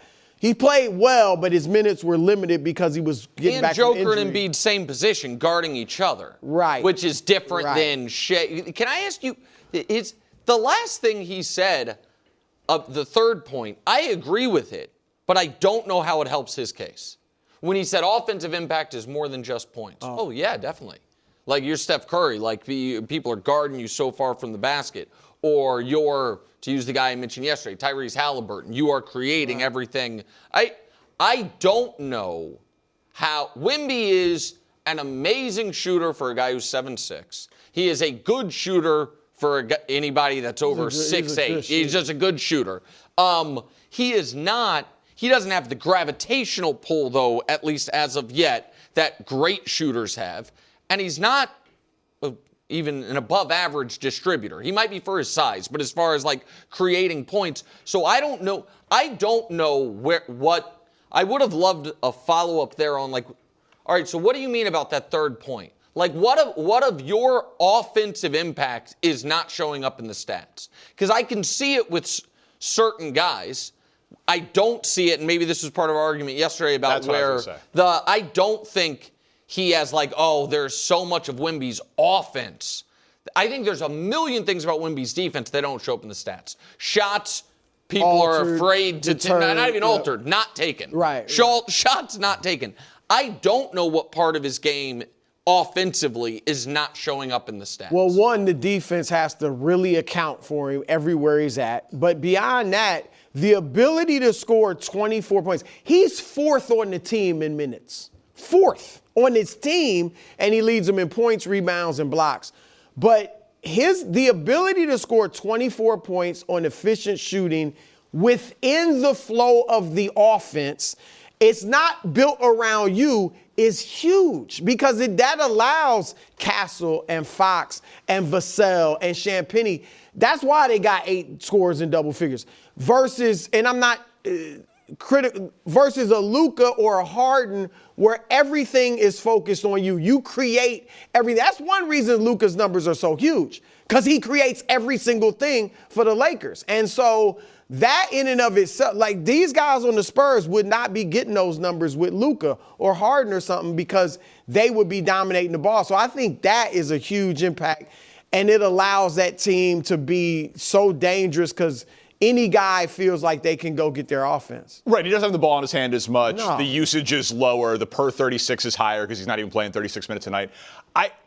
The idea of making your own MVP case was interesting to me because a lot of people just let us do it or let history do it. So I try to do it this way. And this kind of combines stats and history. And so I wanted to show you guys this and tell me if you like it. So this is 24 or more points, 10 or more rebounds, 3 or more blocks, and your team won 50 or more games. Been keeping the block stats since 73, 74, so those are the last 12 instances of it, and half of the guys won MVP if you won 50 games. The Spurs have won 54 games. But they have, real quick, but they got 10 games left. Maybe they don't catch the Thunder, but if they go 6-4 and they get to 60, only 3 times ever has the lead guy been 24, 10, and 3 on a 60-win team. It's interesting. And all of them won the MVP. So even, because I would give it to Shea, because Shea is, to me, doing exactly what he did last year, this year, and he's done it without J-Dub. So I would give it to Shea, and he's got more wins than Wemby. But to me, that's how I would make the case. So let me, if I may, just for a moment, push back on that graphic. Please. I am fairly certain all of those three guys, definitely Shaq and definitely Robinson, and I think Kareem, their 60 wins also was the 1 seed. So they didn't have a 1 seed that they were like somebody, because MVP, whether it should or not, MVP has been, for a long time, it was very closely correlated to best player on best team. But we often don't have a lot of seasons with multiple 60-win teams. Agreed. But I think you could do a very similar graphic for Joker, Shea, or Luka about team won X and player did Y, and everyone who's done it's won MVP. I think for Shea, be the 1 seed with 60-plus wins, average 30-plus. I bet every single one of those guys ever who's done it, it's probably Michael Jordan a few times, Steph, the second year he won it, Harden won, guess what, was the MVP. For Joker, average a triple-double, you know what I mean? It's going to be like... But not with wins. What do you mean? Well, I'm saying like the Luka parsing this year, you wouldn't be able to do it with... Sure you would. 50 wins and average at least 33 a game since the merger. That's going to be, you win 50 games, you average 33. Jordan didn't win it. He averaged 37. They didn't win 50 that year. That was year 3 for him. And so, and 35. My point is, one of the things that I think fairly is going, and all three of us have Shea as the MVP. Yeah. I don't know if you have Wemby second. I have Wemby second. So our whole disagreement comes down to the fact that I have Luka second and Wemby third, and you guys have Wemby second and Luka third or fourth. Right, we're parsing here, no doubt. But I think that the offensive, Bruce says a lot correctly, offensive numbers are inflated. You know what I mean now at this point. Well, when we use that to say, so a guy, Shea averaging 31 a game, keep in mind it's easier to score 30. That then also means I think Wemby's 24 is not quite as impressive as David Robinson's 24 30 years ago when it was harder to score. Sure. Akeem's 24 30 years ago when it was harder to score. And when you have three guys who are having, in their own right, historic offensive seasons, I think it's going to be really hard for Wemby to win the award. And I think it's fair that it's going to be hard for him to win it. I think him saying this, though, will help him. And it hasn't swayed me, obviously. I still feel like it's Shea. I'm open, though, to these last 10 games. I'm very interested in how Bruce Ballot plays out these last I would love to see Wemby get it, but I got to be fair. Right now, I think it's Shea. But this helped Joel Embiid when he said it. This helped him, win his MVP. So it'll be interesting. I think it's just making people rethink some things. I think Bruce Ballot on the show is going to be hurt by the fact that Brew has an actual ballot. Because I think your respect for the history of the award is going to lean you heavily toward Shea. And I think that if you didn't have an actual impact on who was going to win, I think you might be like, tie goes to Wemby. But the fact that you have a real ballot, I think actually is going to impact that. We'll see. Find out on Friday. Bruce Ballot. It's Tuesday, which means it's time for Top 10 Tuesday. Last week you did the top 10 players that would impact or define the tournament. Several of those players now watching at home. That's an impact also. Yeah, 100% right. So now we're talking about the top 10 impactful characters, Sweet 16 moving forward.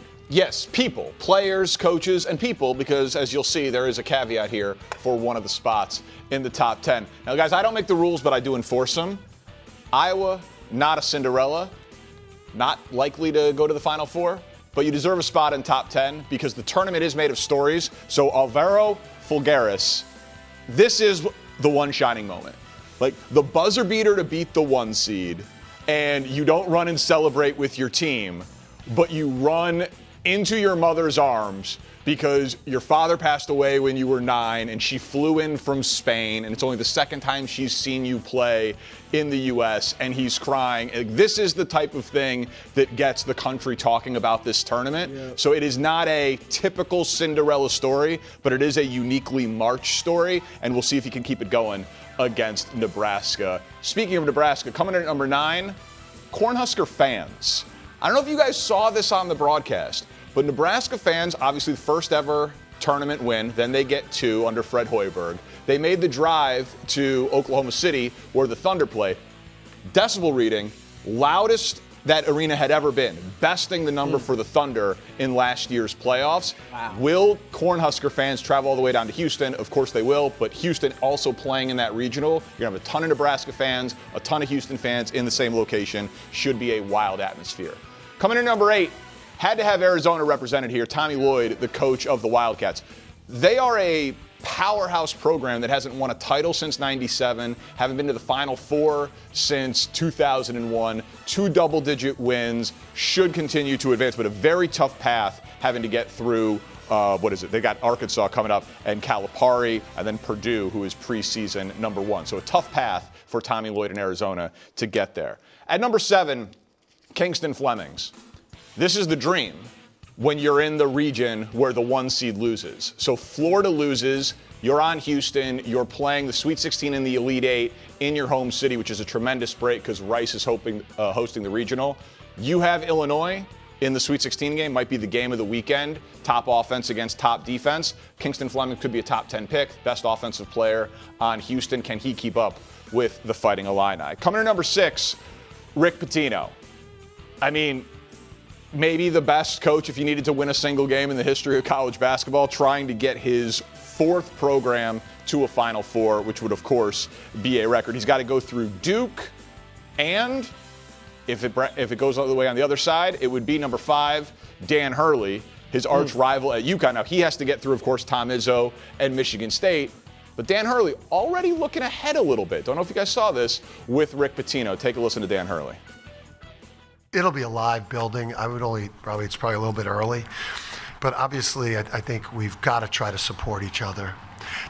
It's pretty brutal on Twitter, I think, and social between our fan bases. But I think we got to kind of try to come together on Friday night against our opponents so that then we could have a bloodbath. He's such a troll. Because, if you've ever been to an NCAA tournament regional, the fans of the team that's playing in the next game, usually root for the upset in the game before, and they turn against each other. So he's asking St. John's fans to be rooting for UConn and UConn fans to be rooting for Duke. Interesting. It'd be the 4th time. UConn fans rooting for St. John's. UConn fans rooting for St. John's. Do you think that's legit that he wants another shot at St. John's, or he's scared of Duke? He'd rather play St. John's. He would rather rather play St. John's and avenge the Big East tournament loss where they got blown out in the final, not have to play Duke. And it's just, you need some good old-fashioned rivalries in this tournament. I love that. Coming in at number 4, John Shire. Man, get your team ready to play. You're the coach of the number 1 overall seed, and you're losing by double digits to Siena, almost losing a 116, would have been the biggest upset in the history of the tournament. Then you're tied with 14 minutes left against TCU. Get your team ready to play. Argument for John Shire to be number 1. But coming to number 3, the Michigan Bigs. They were my pick. I said if you watch 1 second of Michigan, you just realize they're huge. Lendeborg, Johnson, and Mara averaging 52 points, 20 rebounds, and 5 blocks between them in these tournament games. They just impose their will on everybody. Basically, they're averaging a wilt. In a 40-minute game, it's pretty impressive. Coming to number 2, the Big Ten. There's always this, who is going to be the power conference in the NIL world? Who has the most money? It's obviously worked for the Big Ten in football or the SEC. They've got to win it. Big Ten has not won a title since Michigan State in 2000. They have 6 of the 16 left. In one of the regions, they have 3 of the 4. So there is a ton of pressure on the most lucrative conference with the most resources to cut down the nets at the end of this tournament. They have to be well represented in the Final Four and the title. And then at number 1, he was on the list last week. I'm moving up a lot this week. Darius Acuff. What a run. Reebok announces a signature shoe. Bill Simmons compares him to Kyrie. Look at what he's done, SEC tournament and NCAA tournament. He's averaging 30 in 5 postseason games. Is he the best NBA prospect left over Cameron Boozer? Can he be the 3rd pick in the draft? Can he be the 2nd pick in the draft? We always talk about the springboard that this tournament gives a guy. If he cuts through here and comes out of this very tough region into the national championship game, Darius Acuff, to me, could define the rest of the tournament. All right, I don't say, am I first, Brew? Yeah. I don't say this often. Great list. Great job. Mark the tape. However, you have a lot of coaches, yet you've left out two that I think are noteworthy. So I'm curious about Tom Izzo and John Calipari. So a little pack stat for you on a Tuesday. Love it. Every coach who has made more than 5 Final Fours has multiple titles, except for those two guys. Denny Crum went to 6, he has 2. Adolph Rupp went to 6, he has 4. Patino, who's on there, has gone to 7, he has 2 titles. Roy Williams went to 9, he has 3. And then Dean went to 11, has 2. John Wooden, pretty good, went to 12, has 10 titles. Coach K went to 13, has 5. Tom Izzo's been to 8, has 1. Coach Cal's been to 7, he has 1. I feel like maybe is it because you think both of them are getting clipped this round? That, I mean, if Dan Hurley can be on there, if Rick Pitino can be on there, I wonder where Tom Izzo and John Calipari are. So I didn't want to do all coaches for it. So there's only 10 spots. There's 16 teams left. Cal's represented to me by Acuff, right? He's there. And then Hurley can have 3 titles in 4 years. That's historic. Pitino also can do 4 programs, 4 Final Fours, but he would have to go through Kansas and then Duke and then the winner. So like his path to it is a little tougher than Izzo's, which is also tough. So yeah, I mean, listen, if there were 12 spots, I mean, you put the entire Big Ten and 3 players from Michigan. You could have. Yeah, Michigan You could have State- combined Patino and Hurley into one. Michigan State's also. I mean, you put Nebraska's fan base. You've got tens of thousands of people on your list. That was an unbelievable story from the Izzo. turn. Yeah, but Izzo's kind of incorporated in number 2 with the Big Ten. Yeah.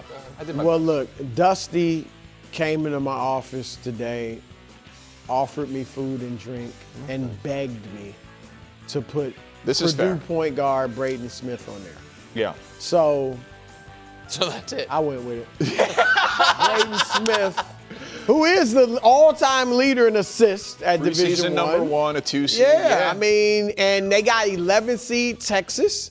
Should so make they the Elite should, yeah, they should get to the Elite 8. Chance for him to shine. He's a senior, experienced, and be a nice run. So It's totally fair. I consider them. Sorry, Dust. I didn't know that my top 10 list offended you. But he again, was ticked off. Only 10 spots. Oh, he was mad. There's tens of thousands of people on your list. You'll be getting some dirty looks from Dusty. Okay. I wanted to shout out the I Cornhuskers. love this list. And I just like to tell you that the top 4 are my Final Four. Arkansas, Illinois, Michigan, and Duke. And as a bonus, UConn. It's perfect. You and I are just locked in lockstep. You get no props if UConn gets there. I'm sorry, None. you picked Duke. I've been on Duke for months, but Exactly. I know everybody knows I love UConn. I don't know that. You didn't love them enough to stick with them. Right, exactly. It's not like they were bad. They're the 2 seed. It's like you and the MVP. It's No, like what it would you be want like in if your heart next and what year, you actually see. It would It's be two like different next things. year if the Chiefs make the playoffs, and I'm like, I'll go with Buffalo. And they come out of the You AFC. basically have done And then that. after You are quietly doing that. No. You're like, I'd I'm love the Josh for you to Allen do that guy. so I You can love take Baker, the you love Rams. Yeah, okay. You've done a little bit. You like a lot of teams. You were talking about Josh They Allen. missed the playoffs. Never mind. We're taking away from Danny's time. Good job on Top 10 Tuesday. UFL preview, new rules, brand new season starting on Friday. We preview it next. Ricky Proehl coming up. First things first, overtime. Welcome back to First Things First. Danny Parkinson, Willie Colon out here. The 2026 UFL season kicks off this Friday, 8 Eastern on Fox. And joining us now to talk about it, St. Louis Battlehawks head coach Ricky Proehl. You can catch the Battlehawks in their season opener against the Defenders Saturday at noon. Ricky, thank you so much for the time. Now, you played in the NFL for 17 years. You've been around this game your whole life. There are a lot of success stories of UFL guys to the NFL, Kevontae Turpin, Brandon Aubrey, but now you've been in the UFL for a while. Can you tell our audience who are trying to get into this league and more familiar with it how high the level of play is in the UFL? I mean, it comes down to, of repetitions, how much time you're getting in training camp. These guys can play, and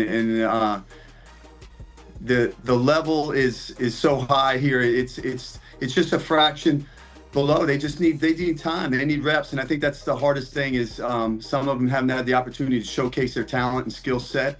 And even when they get into camp, sometimes coaches training camp is so different than when I played. You know, it's having those opportunities, and a lot of these guys, they just haven't had the opportunities to do the things that they're capable of doing, and therefore that's why they haven't made the team. Coach, your team has the 5th best odds to win it all. Do you feel like people are sleeping on you guys? Absolutely, but that's okay. You know, that's kind of a good place to be. You know, it's I'm really. You know, I'm excited about our football team. It's you know, obviously it's a process, and but these guys are so much fun to coach. They come to work every day. They want to get better. They want to learn, and that's why we coach, is to try to help these guys get another shot, get that opportunity to get into another camp and showcase what they can do. And now I think it's more specifically is what I spoke about earlier, is trying to put them in a system that they can excel and strive and showcase their talents. And you know, me coaching in Carolina a couple of years ago, that was the biggest thing for me is certain guys have a skill set, and as coaches, it's our job to understand what that skill set is and to put them in positions to have success and to showcase their talents. And that's what we're going to try to do this year with our team. So I love the creativity of the UFL. Like we're going to put this up on the screen here. These are some rules that you would not see in the NFL, but maybe you will one day. One day. If you kick a field goal over 60 yards, it's 4 points, not 3. And maybe the greatest rule of all time, no tush pushes. This isn't rugby, we're trying to play football. So the tush push has been banned. If you get past midfield, don't be a coward. You're not allowed to punt unless it's the last 2 minutes of the game. Kickoffs moved back to the 30-yard line, more returns. And I like this, you can have the 1 point, 2 point, or 3 point conversion attempt. So I got a lot of thoughts on these, Coach, but you know, you're the coach. What is the best UFL rule that is not there in the NFL? Don't forget the 4th and 12 too. Yes. Wow. Because you know, onside that, a couple years ago, the Battle Hawks, we went for 4th and 12. We scored, I think, 16 points in a minute and a half because of that rule. And so that's if you score a touchdown. If you score a touchdown and you want to not go for an onside kick, you can line up for a 4th and 12 penalty to keep the ball, or 4th and 12 play to keep the ball. Yes. I love it. I think it's, you know, especially now with these kickers, how good they are. I mean, kicking 60-yarders, I mean, it should be 4 points. I mean, that's going to add the excitement. And we're, you know, let's be real. I'm an offensive guy. I kind of feel for defensive guys. I mean, it's all about offense, scoring points, but that's what sells tickets. That's what gets ratings on TV. And you know, who wants to watch a 10-7 ball game? We want to see the 42-38 overtime games. And you know, that's what this league does. That's what it brings. The new rules. I think we're on the cutting edge of changing the game, and obviously the kickoff. You know, has changed. It's now incorporated in the NFL, and but it's also about player safety as well. Coach, you're in St. Louis. What would the local support from everybody around you guys mean to you? I mean, we're the staple of the league. I mean, we've got, you know, close to 25,000 season tickets. You know, it's a great atmosphere. St. Louis is one of the best sports town in our country. I mean, they support every sport in that city, and the Battle Hawks are no different. When we were with the Rams and doing our thing, it was a great advantage. That dome is so loud, and in the UFL, they've been for 5 years straight. They've been so supportive, and they've adopted this football team, and it shows every Sunday. Every time we're playing, they're there and they're making noise, and this is their football team, and it's exciting to be a part of. So, you know, I mentioned earlier you played 17 years in the NFL. You've played in Super Bowls. You were on the Greatest Show on Turf team. Like Dick Vermeil, Mike Martz, my guy Dave Wanstead, John Fox. You've played for a wide list of coaches, and I know I'm leaving out plenty of big names there, Coach. But like, you've now made this transition. You're first-time head coach. Who do you model your coaching style after, or do you take from all of them? Probably, you know, I think, you know, when you're on teams that don't do well, you learn a lot about your players, your teammates, your coaching, your leadership, you know, good and bad. And I've taken a little bit of all of that, and that's why I'm here. You know, those guys, the Dick Vermeils, the Tony Dungy's, John Fox's, my position coach Al Saunders, Ted Plum. I mean, those guys impacted me in such a positive way that when things aren't going great, how do we respond? You know, what are you doing? What defines you as a player? it's consistency. It's work. Come to work every day, whether you win or lose. And I had 9 years of losing, a lot of 4-12, 3-13, but I learned a lot through those years, and just what it takes to be a successful team, and it's playing together, it's playing selfless, and when I experienced in St. Louis and what Dick built that culture, we loved each other, man. Not just as teammates, but as a brotherhood, and that's what we're trying to build here. Is just teaching guys how to play for each other and be selfless and go to the next level. Play, from a receiver standpoint, blocking downfield, opening holes for the running back, keeping the safeties off them. Turning 10-yard runs into explosive runs, and defense running to the ball. Creating turnovers, scoop and score, all that stuff. It's just playing fast, but having fun. That's the biggest thing. Is we all play this game because we love to compete, and but we had fun in our youth playing this game. And it's at the end of the day, we got to have fun. And obviously, winning, you have fun, but it's playing together as a team. All right, so Ricky, I got to ask. We were reminiscing before we came out on the air about the '97 Bears. Thank you for the 7 touchdowns, Eric Kramer. It was fun. But now I know what it's like to have Caleb Williams. I have to ask your impressions of Caleb Williams as someone who I know still follows the league and his story. It's a great story. I mean, I'm rooting for, the Bears is such a great sports town as well. You like to see them do well. I love the season they had. I did training prior to this position for the last 8 years. I've been in Orange County working for Excel Sports Management. Right there, Rome Odunze. I trained Rome. Big fan, great kid, works hard. He's going to continue to get better, and but they've got the nucleus, and obviously now they've got a great head coach who's done an amazing job that understands the skill set of players and how to have success, and they've bought in real fast. And so listen, I wish nothing but the best for Chicago. I had a great year there. I loved playing there. Great fans and great venue to play. Well, Ricky, thank you so much for joining us. Good luck against the Defenders in your opener on Saturday. The opener for the league is Friday night, 8 o'clock on Fox. Thank you so much for the time. Good luck, Coach. Appreciate you. Thank you, guys. Appreciate it.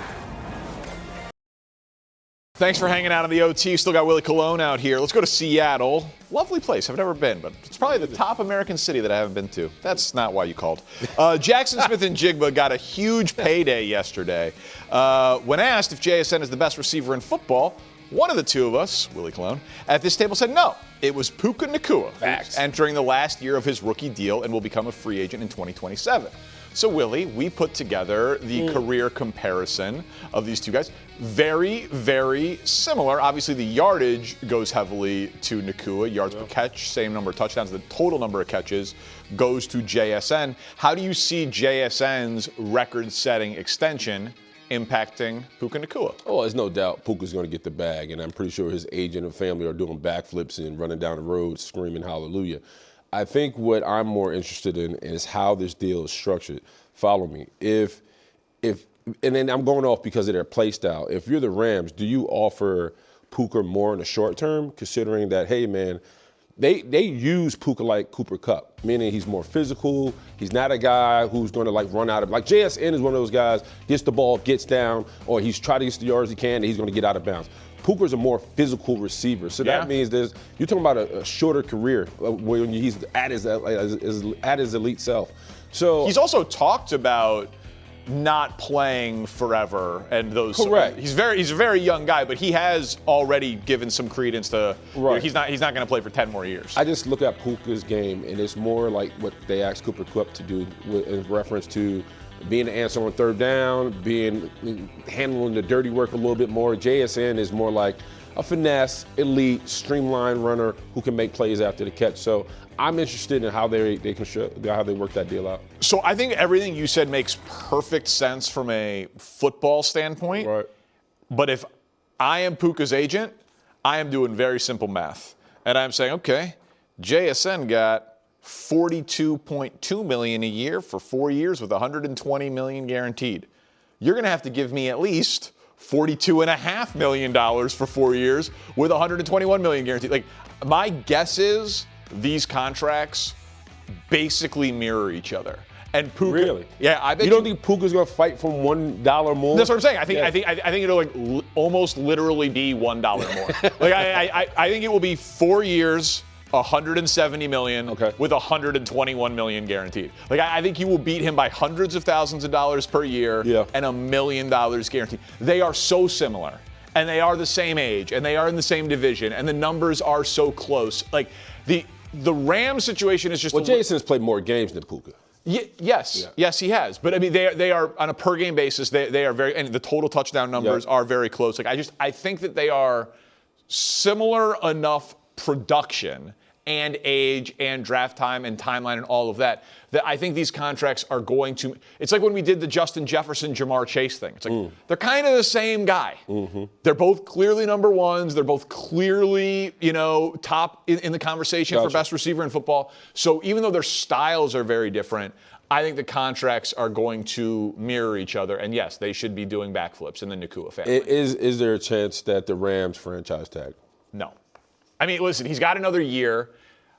They got to pay Fisk. They got to pay Verse next year. So they got a lot of guys coming up. I would be floored if they drew a hard line on Puka. I'd be floored. Well, the reason I asked is you want to see. You double down and see if he's still that guy. Yeah, they don't have to do that this year. I think it happens. Okay. I think the contract comes this offseason and they play hardball with somebody else. But it's always possible. To Pittsburgh. Hey, we got Willie out here. Let's talk Steelers. Michael Pittman Jr. hopped on with Kay Adams to talk about the upcoming season and what they called the quarterback situation. Who they could be referring to in Pittsburgh. Willie, take a listen. Obviously, the whole quarterback thing is going on, she's like, I don't know nothing. Michael. I haven't talked to Aaron. What a way to put it. What a way to put it. Hold on. The whole quarterback thing going on. What do you mean you haven't talked to Aaron? What do you mean? So I'm trying to give him space, because Aaron's a guy, he likes his space. He likes to get, refreshed. I didn't want to just get signed and then blow him up and be like, hey, Aaron, what's the deal? The whole quarterback thing going on. My apologies. I called the situation. What do you make of the fact, though, that Pittman and Rodgers haven't talked? Well, this is not him ignoring the team. This is Aaron Rodgers taking his time away from football. And this is what he does this time of year. People hate it. It's very on brand on what he does this time of year. We know one thing is true with Aaron Rodgers.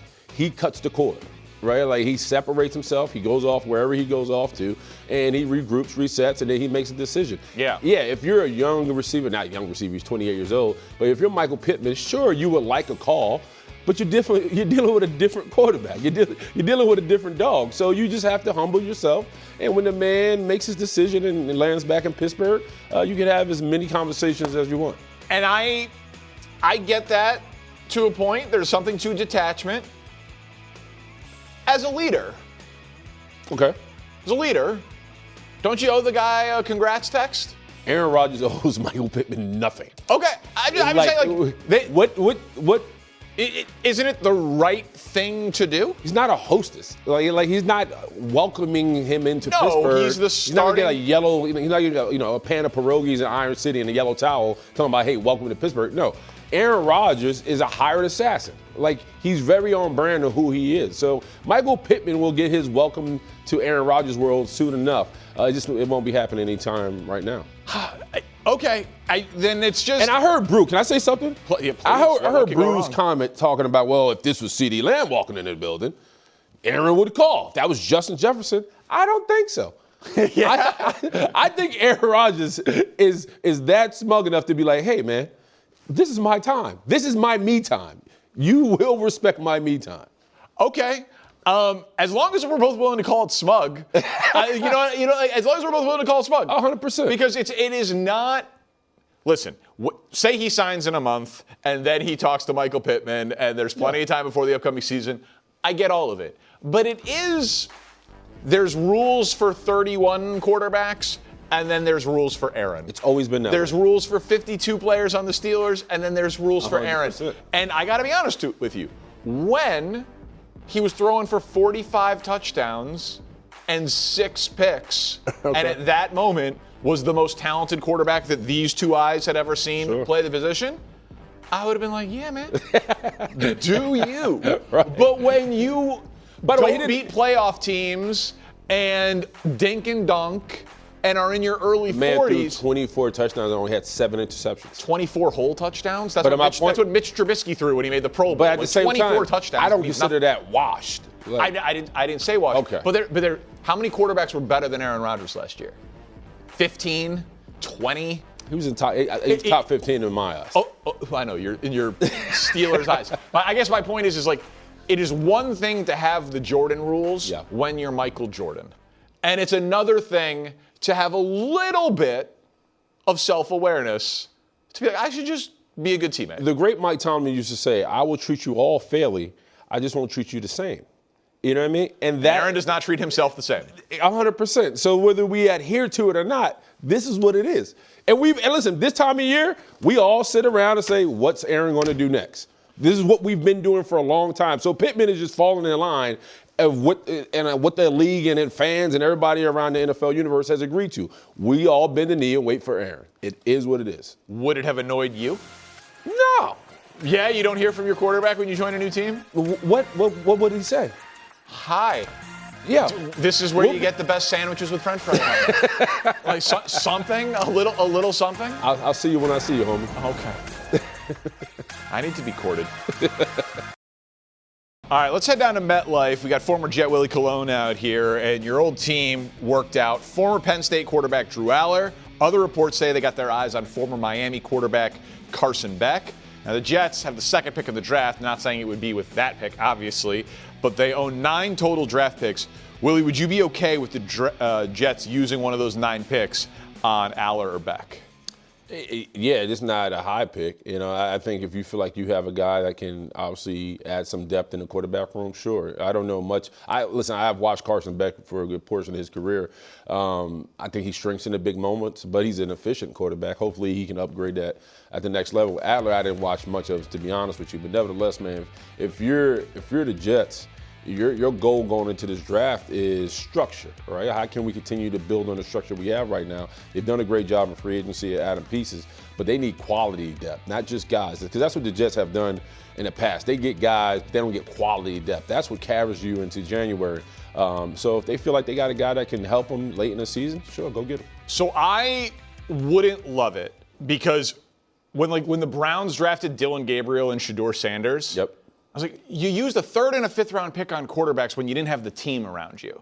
It's like, what if one of those guys was a great special teamer and the other was a starting offensive lineman, or you got a linebacker and a lineman? Like, if you don't have a premium asset to use on a quarterback, build your team and then draft the quarterback. So draft a quarterback that you actually love. I'm not sure that Allar or Beck for the Jets solve their problems. Go be Team Geno. You know what I'm saying? I'm Team Geno. I know you are. Monster Energy. Everybody knows White Monster Zero Ultra. That's the OG. It kicked off this whole zero sugar energy drink thing. But Ultra is a whole lineup now. You've got Strawberry Dreams, Blue Hawaiian, Sunrise, and Vice Guava. And they all bring the Monster Energy punch. So if you've been living in the white can, branch out. Ultra's got a flavor for every vibe. And every single one is zero sugar. Tap the banner to learn more.